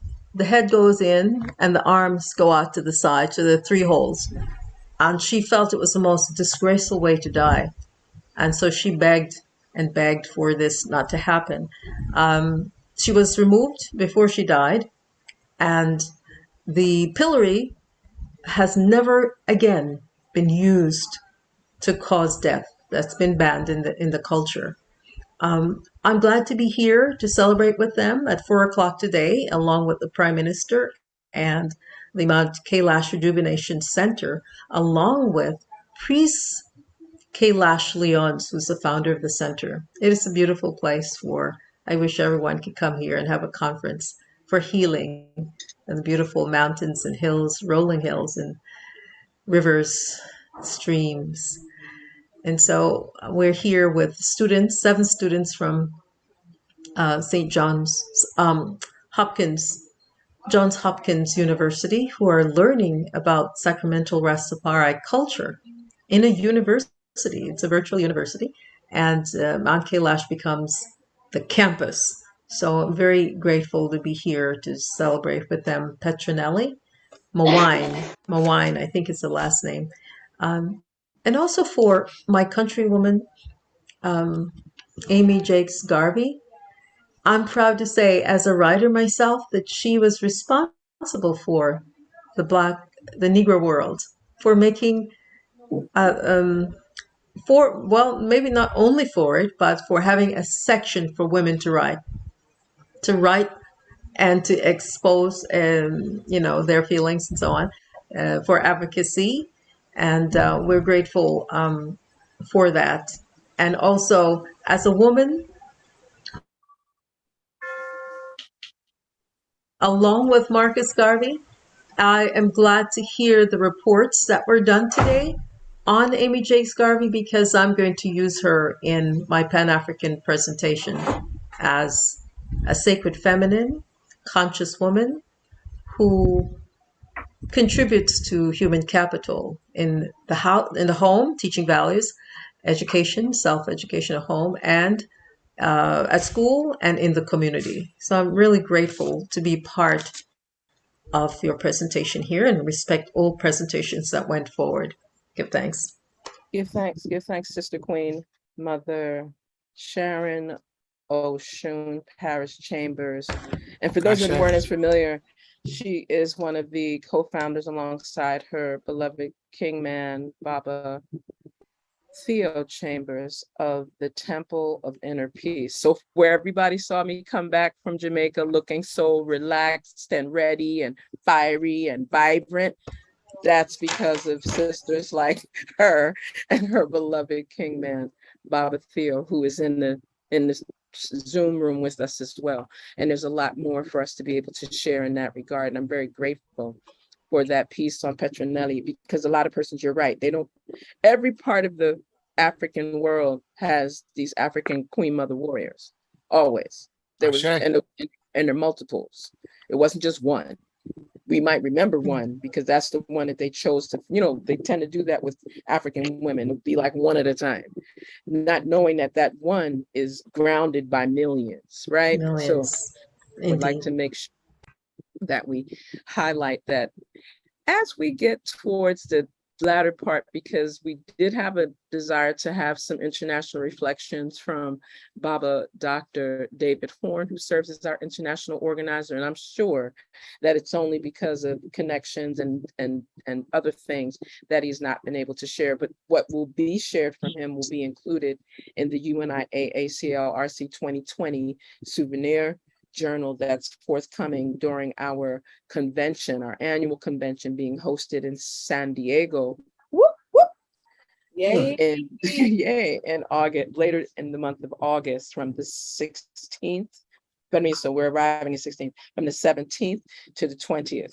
So we're encouraging persons to just keep an eye out for that. You will also be hearing things about the We Exonerate Marcus Garvey movement. And again, highlighting while it's being spearheaded through the UNIA ACL RC2020, this is not just for the UNIA ACL RC2020.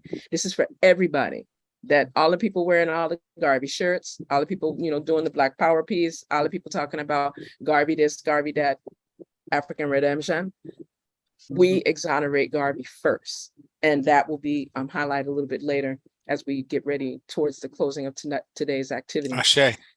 As well as the importance of recognizing African Independence Day, August 31st, as was established at the convention in 1920. And again, we're not saying don't deal with African Liberation Day in May. We're not saying don't do your 48 contiguous Black History Month observances in February, when the 48 contiguous in February, and in the UK and the other side of the Atlantic in October. We're not saying any of that. Keep Kwanzaa going. Kwanzaa is supposed to be not only December 26th to January 1st, it's supposed to be all the time. We're supposed to deal with those principles all the time. And it's important that we highlight that. But African Independence Day, August 31st, everything should just stop. Even what the United Nations, and make sure people can quote me on saying this, the UN has made that day the International Day for People of African Descent, making a reference, but intentionally negating the fact that that observance of August 31st annually has been in place from the UNIA ACL since 1920, not by an act. And that was way before the League of Nations, way before the UN even existed. So for those persons that are going to do that, just make sure you remind them of the authentic history and the most accurate narrative regarding what August 31st. I'm gonna leave that part to the PG. And with that being said, I would like to really extend a very quick moment. We want to get persons prepared. If you have questions, comments, if there's some woman that just, has to be mentioned before we close in the next 14 minutes, please bring that forward. What I'm going to be doing is I'm going to put up this slideshow that I've been delaying, because as I'm listening, I said, okay, well, there's some people that's not in the playlist. And so we're going to try our best to put as many as we can in this playlist and be able to highlight that conversation. So if everybody can just kind of chime in for a second, prayerfully, we will get this advanced piece up and running. And if there are other names that are just resonating for you, I just need confirmation that persons can see the slides that have been prepared. Are you able to see that clearly? Yeah, well, I'm able to see it clearly. Give thanks. Yes, we can.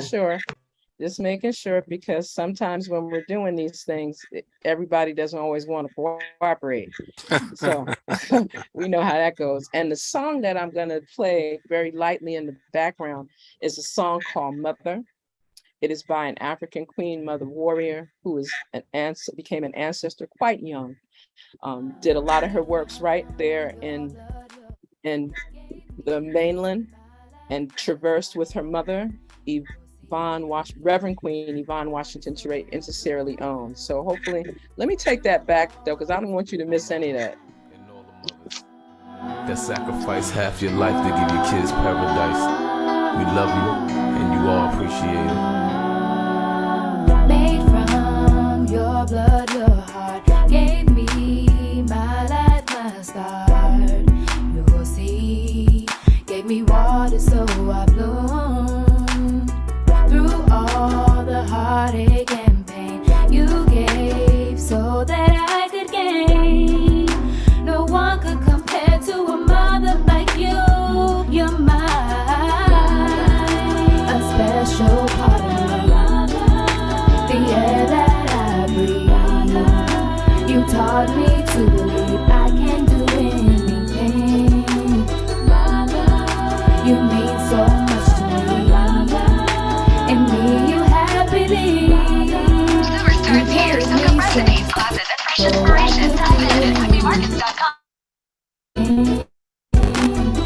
Love, life, joy you've given to me. I'm happy it's you that I receive. No one can take your place in me. You are my everything. Whenever I needed a plan, you guided me with gentle hands, surrounding me with love, believing in me. You're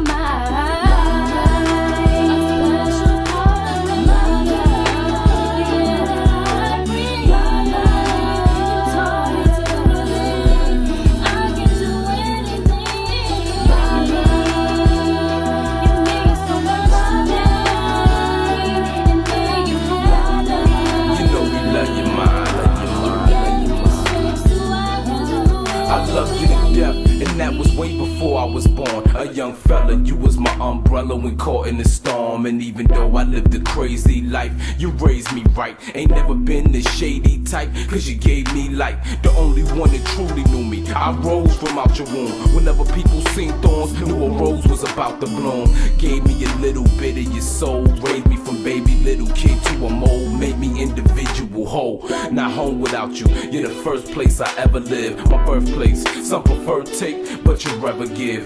Taught me to wash my hands before I eat, and wash my mouth out with soap. I paid for cursing just cause talk was cheap. The cause of grief from clashes with the law. You saw police, it hurt me, but it hurt you even more to talk to me behind the walls, knowing you tried to save me. That's why the only way to pay you back, do something with this life you gave me.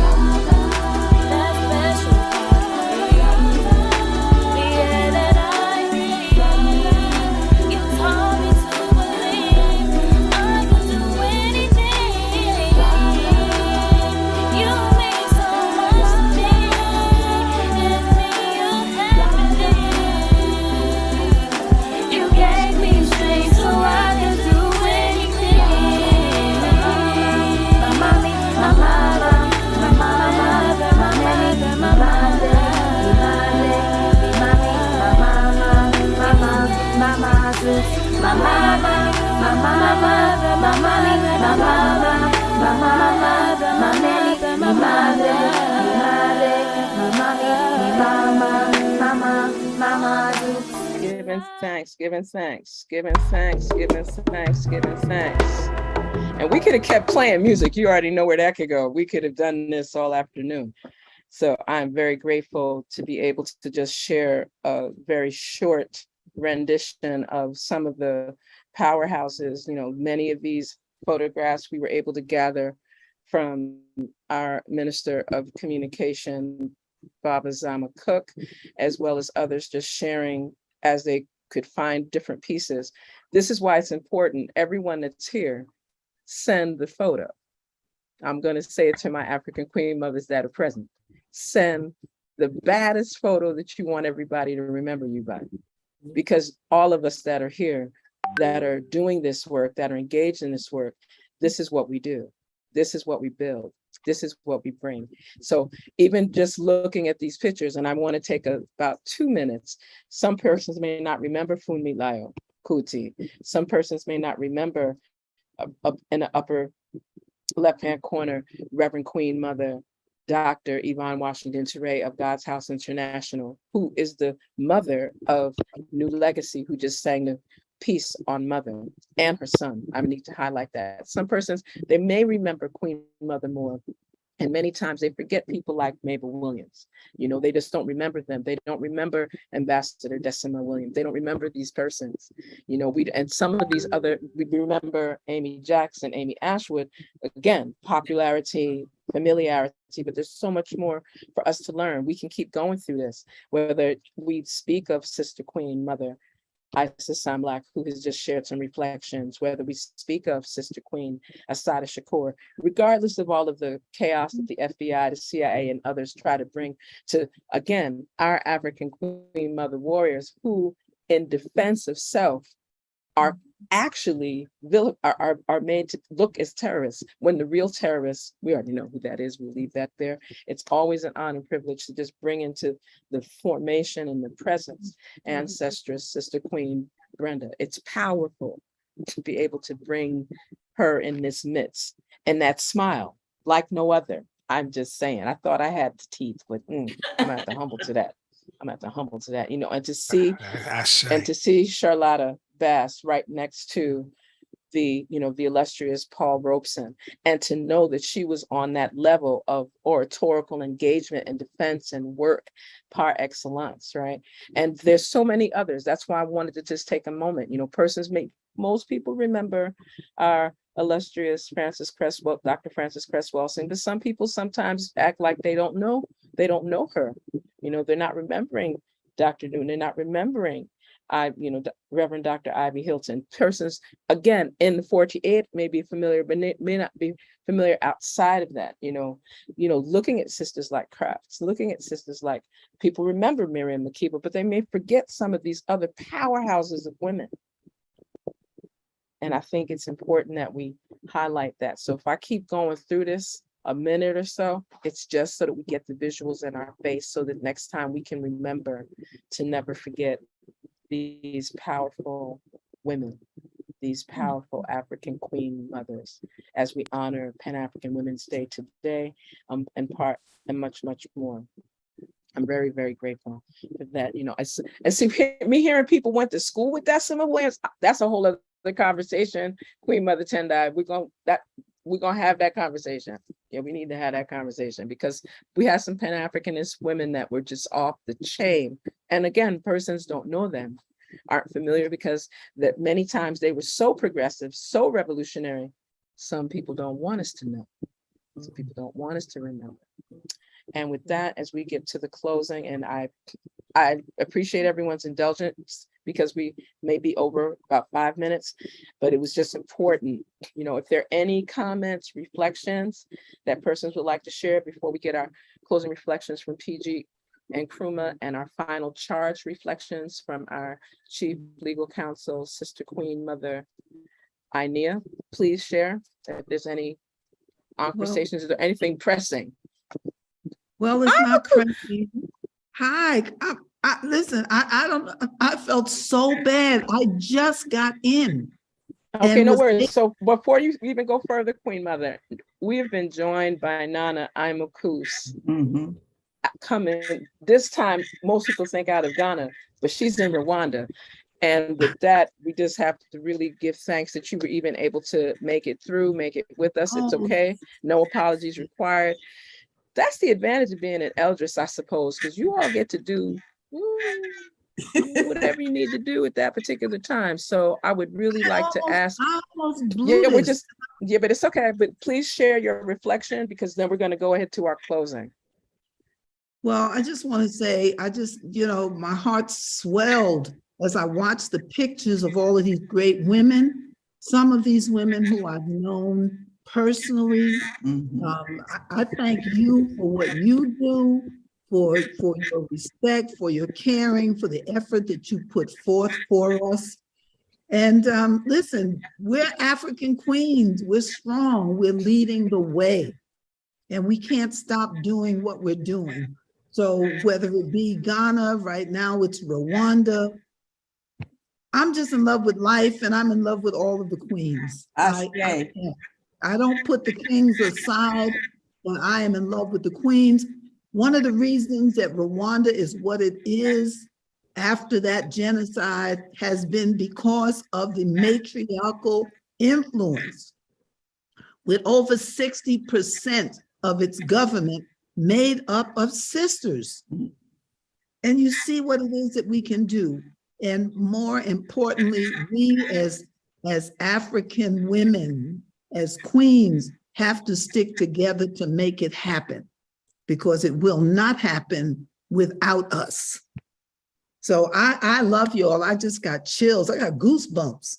I'm just so happy that I was able to even make this point. It just dawned on me. I said, oh my God, looked at the time, because here it's what, 8 o'clock, all right?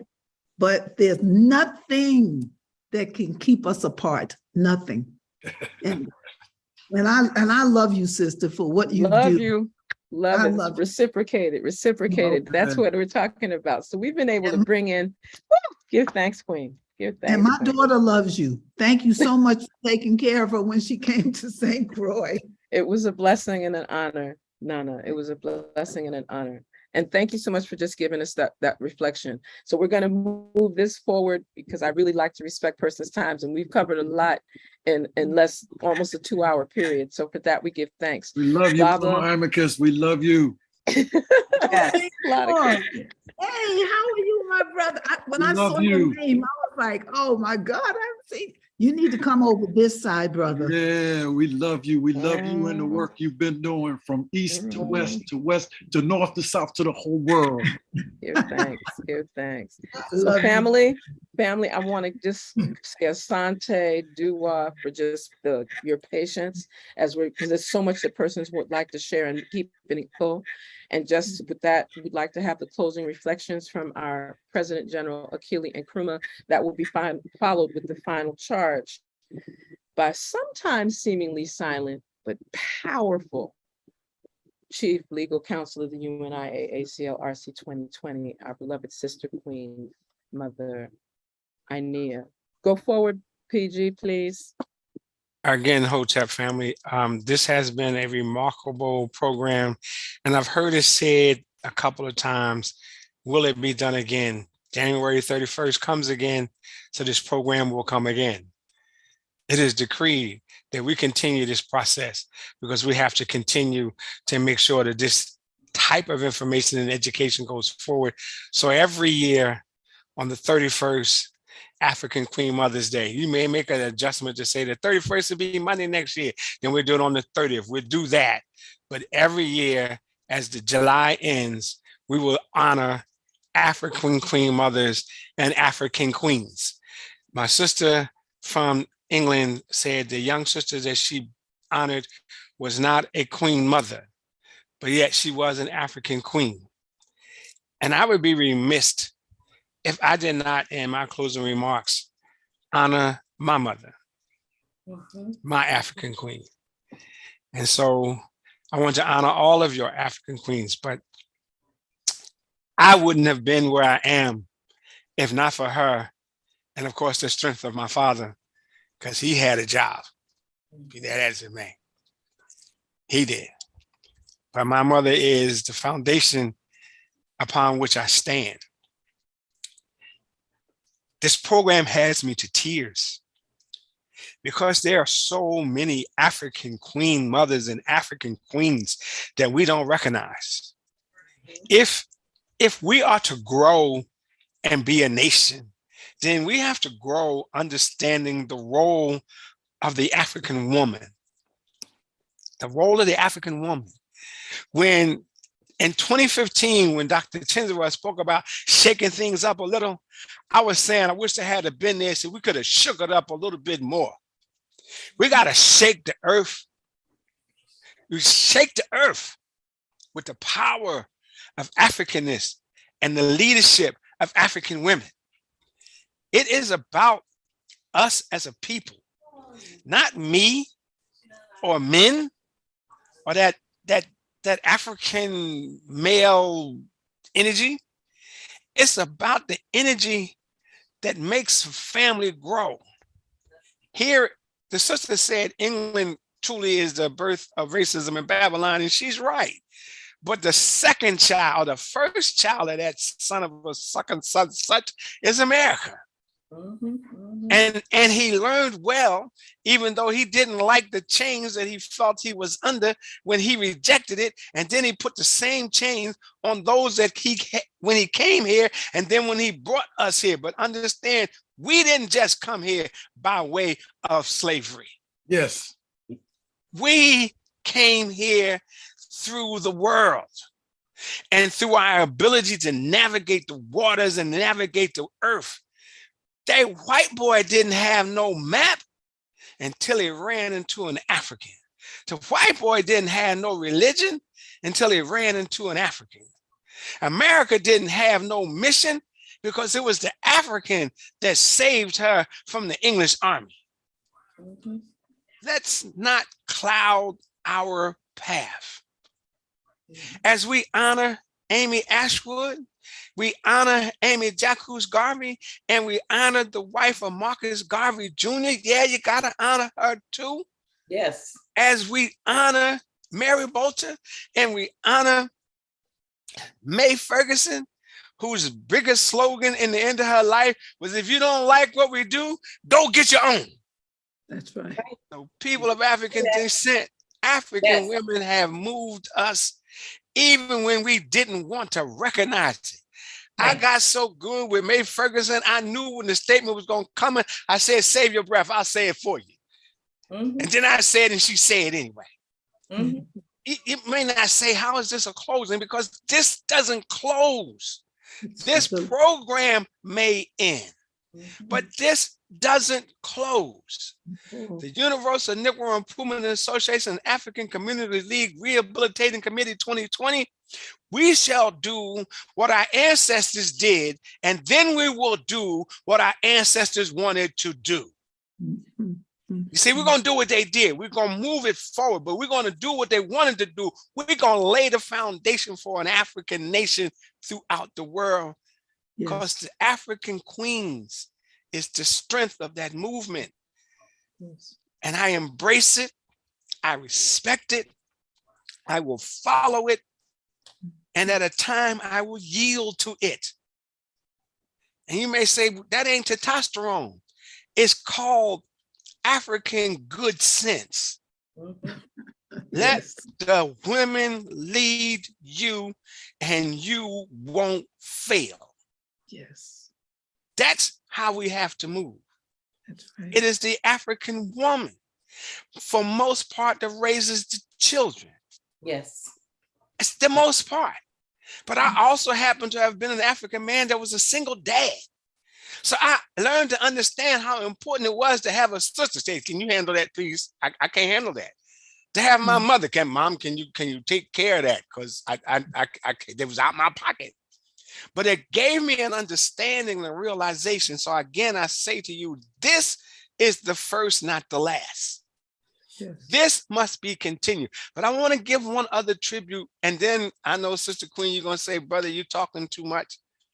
You were the one that said 5 minutes. I was the one, we had this discussion. So I know, just I navigate. I'm with you, Baba. And okay, please, before you move forward, say you said your mother, but you didn't say her name. My mother was Betty Jean Murphy. There we go. My apology.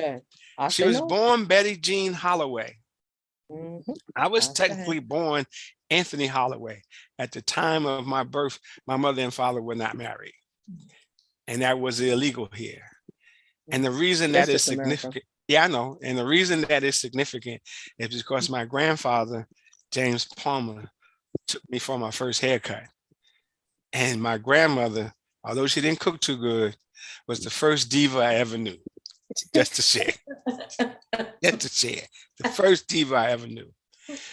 But Marcus Garvey was born into this world August 17th, 1887 by Sarah Jane Richards. We rarely ever mention his mom. She transitioned at age 56 on March 18th, 1908. Marcus Garvey wasn't 21 years old. But without her, we don't have Marcus Garvey. That's right. See, so the power that I embrace and respect, and the reason I mentioned my mother, thank you for telling me I didn't mention her name. I generally think I've said it because it resonates in my mind. But many of us, or very few of us, ever mention our mothers as queen mothers, as African queen mothers. We don't mention them. We think we only have to mention those who are historical. But you have to understand what made you you is the woman that birthed you. That's right. So to those of you who are listening and those of you who are on with us, as I say my last remarks, as I said, this is the beginning. History said African people have a journey. The first 7,000 years of history, we were the leading cultural impetus of the world. Our job is to reclaim that greatness by establishing in this century an African nation. And at some point, we're going to call the African Union to the conversation. We're going to call the other aspects of the UNIA to the realization that August 31st, African Independence Day, let me say it again, August 31st, African Independence Day was not dedicated by a white man, but dedicated by the Convention of 1920 of over 20,000 people of African descent from all over the world. It wasn't just Negroes in America. It was Negroes from all over the world that came to the UNIA ACL's first convention and designated African Independence Day as August 31st. My sister Queen earlier said, we ain't asking you not to do nothing. No, you can do whatever, do all of what you want. But understand, we have to raise to the heights what our ancestors determined, because they were telling us independence means an independent African nation. Let us embrace it, which is why on that day in 2022, we shall declare the Honorable Marcus Messiah Garvey exonerated from any and all crimes that he was falsely convicted of in the United States of America. Yes. Falsely convicted. We're gonna say it. I ain't asking no president of any country to do it for us, because it is our voices that have to do it. And anybody that claims to be a Garveyite, claims to be a part of the UNIA, any shape, form, or fashion, that says I can't stand with this, means you put yourself above the liberation and the exoneration of Garvey. No one, woman or man, any UNIA entity at all should stand against this exoneration. I don't care if you turn around and say, I'm gonna write a paper and exonerating myself. Didn't do that. But exonerate the Honorable Marcus Messiah Garvey, August 31st in Washington, D.C. at our embassy for the UNIA ACL RC2020. I will ink the document that we broadcast to the world that says, we know what you did and now we're gonna correct it. We know what you did and now we're gonna correct it. And with that being said, understanding August 31st, African Independence Day, I much appreciate you, Dr. Chancellor, and all the work that you did, along with Mary Bota, Sister Margo, Sister Serwah, and you had Sister INia, and she stayed on this call all day long. It's purely a blessing to you to have pulled that off. You know. Yeah, Sister INia, you know I'm Akili. I ain't gonna be different. So it's a family. It's a family. I know, family. and that's another thing is the world needs to understand we family. So it ain't a plug, it ain't a pick. It's just family. It's just ain't not. I'm mad love for all of you. Mad love for Sister INia as well. Just to single her out, since I singled her out, since she stayed the whole program, and she stayed on screen the whole program. You know what I'm saying? Yeah. You done know. Yeah. That's why she's getting ready. So family, again, I'm appreciative of persons that have given us this extra 10 minutes.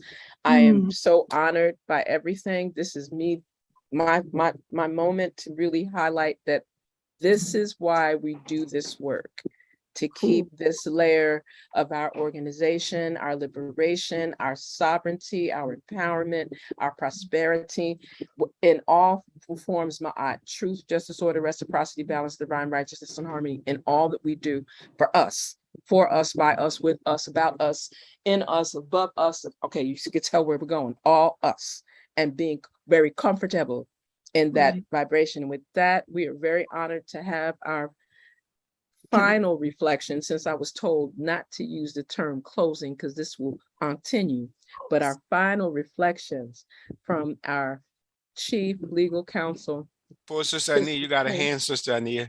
I mean, Sister Dr. Chancellor, Sister Amokas has a hand. I just want to mention Virginia Hines, my Queen Mother. Give thanks, give thanks. So as we said, Eulalie, Berenice, Tomas, Baker, Merchant, Davis, my mother, who will be a centenarian, God spare life, and Ter say so this fall. Oh, Give Miss thanks. Bota. Yes, yes, Give yes. thanks. And everybody else needs to go ahead and holler out your mother. Go ahead, do it. Gertrude Thomas. Ashe. Colleen Ricks Costell. Ashe. Bassett. Ruby Ashe. Maria Jackson. Hilda Ashe. May Carter Dunn. Ashe. Ashe. Ashe. With that being Ashe. shared, Ashe. thank you so much for everyone, Asante. So Sister Queen Mother INia, please take us with that final reflection.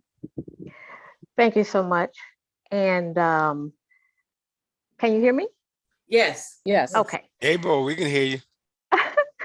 Just wanted to make a mention of my mother, who is Anna Beatrice Grimes Rogers.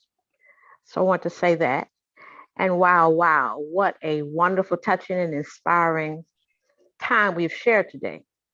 I am humbled and honored for this opportunity to provide some remarks as the celebration for African Queen Mothers comes to an end. On this day and during our time together today, we have acknowledged the four mothers within the African boundaries and beyond. These are brilliant and intelligent beings who have gallantly fought for and continue to fight for the liberation and the development of the African continent and for African people. Today, we have joined with brothers and sisters worldwide and in solidarity with those who have also marked this as a celebratory day. As I thought about what I would share with you all as we close out, I realized that we have shared this event over several time zones: Pacific, Central, Eastern, Sierra Leone, Ghana, United Kingdom timeframes, and others. Sort of like a never-ending time stream for celebrating African Queen Mothers. So I thought, as others have said, this is not actually a closing, but as we did today, it is a never-ending time stream of celebration. So I challenge us all to actually make this a continuous activity, one that is always taking place, improving, enhancing, and empowering African Queen Mothers eternally, as naturally and easily as we take the breath that sustains our life. After all, Africa is the birthplace of all civilization. Mothers provide the birth for all human life, and queens are highly respected and they rank in power. So I charge us to reflect on the importance of today, to celebrate African Queen Mothers who have gone before and who are yet to come. I charge us to celebrate our African Queen Mothers who are women pioneers, like the Dahomey Amazon women, that historical all-female army from the 1700s, and like Ma Ellen, also known as Ellen Johnson Sirleaf, first woman elected head of state of an African country. I charge us to celebrate our African queens like African Queen Mother, and I hope I don't butcher her name, Mekatilili Wamenza, one of Kenya's earliest freedom fighters who led struggles and people to independence. I charge us to celebrate the African Queen Mothers like Miriam Makeba and Nina Simone, Nancy Wilson, Bessie Smith, Gladys Knight, and Jean Carn, and others who aesthetically inspire us with music and imbibe our culture with the rhythm and a groundswell of energy through their art. I charge us to celebrate the African Queen Mothers who are farmers, nurses, caregivers of children, and our elders, those vessels through whom life is sustained, who are required at times to even neglect their own to provide services for others. I charge us to celebrate those ordinary African Queen Mothers, if there is such a category of African Queen Mothers, whose ambitions, resourcefulness, and futuristic ideas are breaking glass ceilings as they shoot for the stars, while continuing to be the backbone of all sectors of society as mothers, grandmothers, wives, entrepreneurs, law enforcement participants, scientists, leaders, and as they all leap forward toward worldwide Pan-Africanism. I must personally take a moment to celebrate and acknowledge all the African Queen Mothers of the UNIA ACL RC2020, all Garveyites. But I especially want to hail up those African Queen Mothers of the parent body, all stalwart followers of the dreams, purposes, and goals of the Honorable Marcus Mosiah Garvey for one God, one aim, and one destiny. African Queen Mother Mary Bota, African Queen Mother Margo Dunn, African Queen Mother Serwah Nkrumah, and African Queen Mother Dr. Chancellor. Ashe.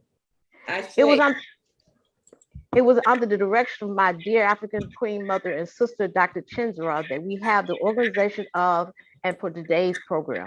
Her collaborative efforts and her depth of insight and leadership of today's program is very much appreciated. I say asante sana to each of you for your dedication and efforts towards and for our people. I have watched each of you work tirelessly towards the uplifting of African people, especially African Queen Mothers, and you are an inspiration. And I know my brothers of the UNIA ACL RC2020 feel the same. Yebo? Yebo. Yebo. We do have much to do. Just so you hear me. Yebo. Yebo. Yebo. We do have much work to do. And in unity and in the spirit of Umoja, as we stand on the shoulders of giants and those who have paved the way for us, we are charged to be giants ourselves. Those who came before lift us up. So as a final charge and as spoken by the Honorable Marcus Mosiah Garvey, we will continue to build solidarity and Pan-Africanism across every corner of the world. Ashe. Ashe. Ashe. And I will ask for Sister Queen Mother Margo Thomas to take us out. Thank you, Dr. Chandra. This was a very powerful, spiritual, uplifting program. Brought me to tears. So me as well. Yes. I would like to say, everyone raise your right fist. One God. One God.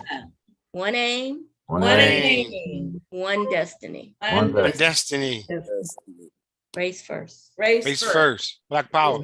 Black power. Get ready for the next time. Just get ready for the next time. Get to work. Get to work. Get to work. Get to work. We're looking Hail, Dr. Chen. Hail. Yes. Give thanks. Give thanks. This was more fun. This was more fun than we could say. We're gonna close it out the way that we were starting to share this from earlier. And like I said, we're just playing some music that supports and highlights the kind of voice, the works that we'd like to be supported in all ways, Ma'at. One of the most beautiful things on this thing is African women in uniform. We love you, and you all appreciate it. I appreciate it. Made from your blood, your heart gave me my light, my start. Your seed gave me water, so I bloom. Asante to you, Dr. Chancellor, but also to all the support pieces. It's marvelous and excellent. It's only the first one. Get prepared to outdo yourself next year.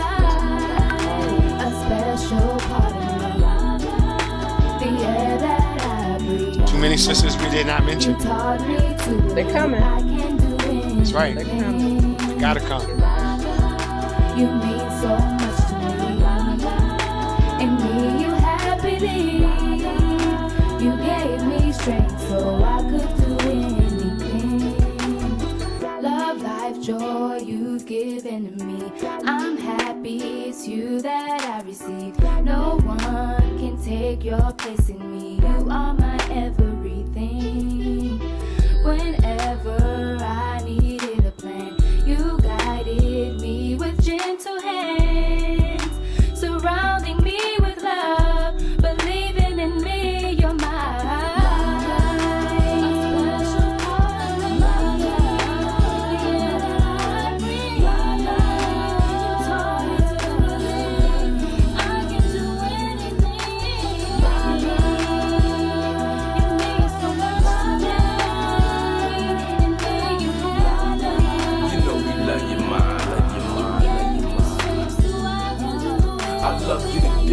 That was way before I was born. A young fella, you was my umbrella when caught in the storm.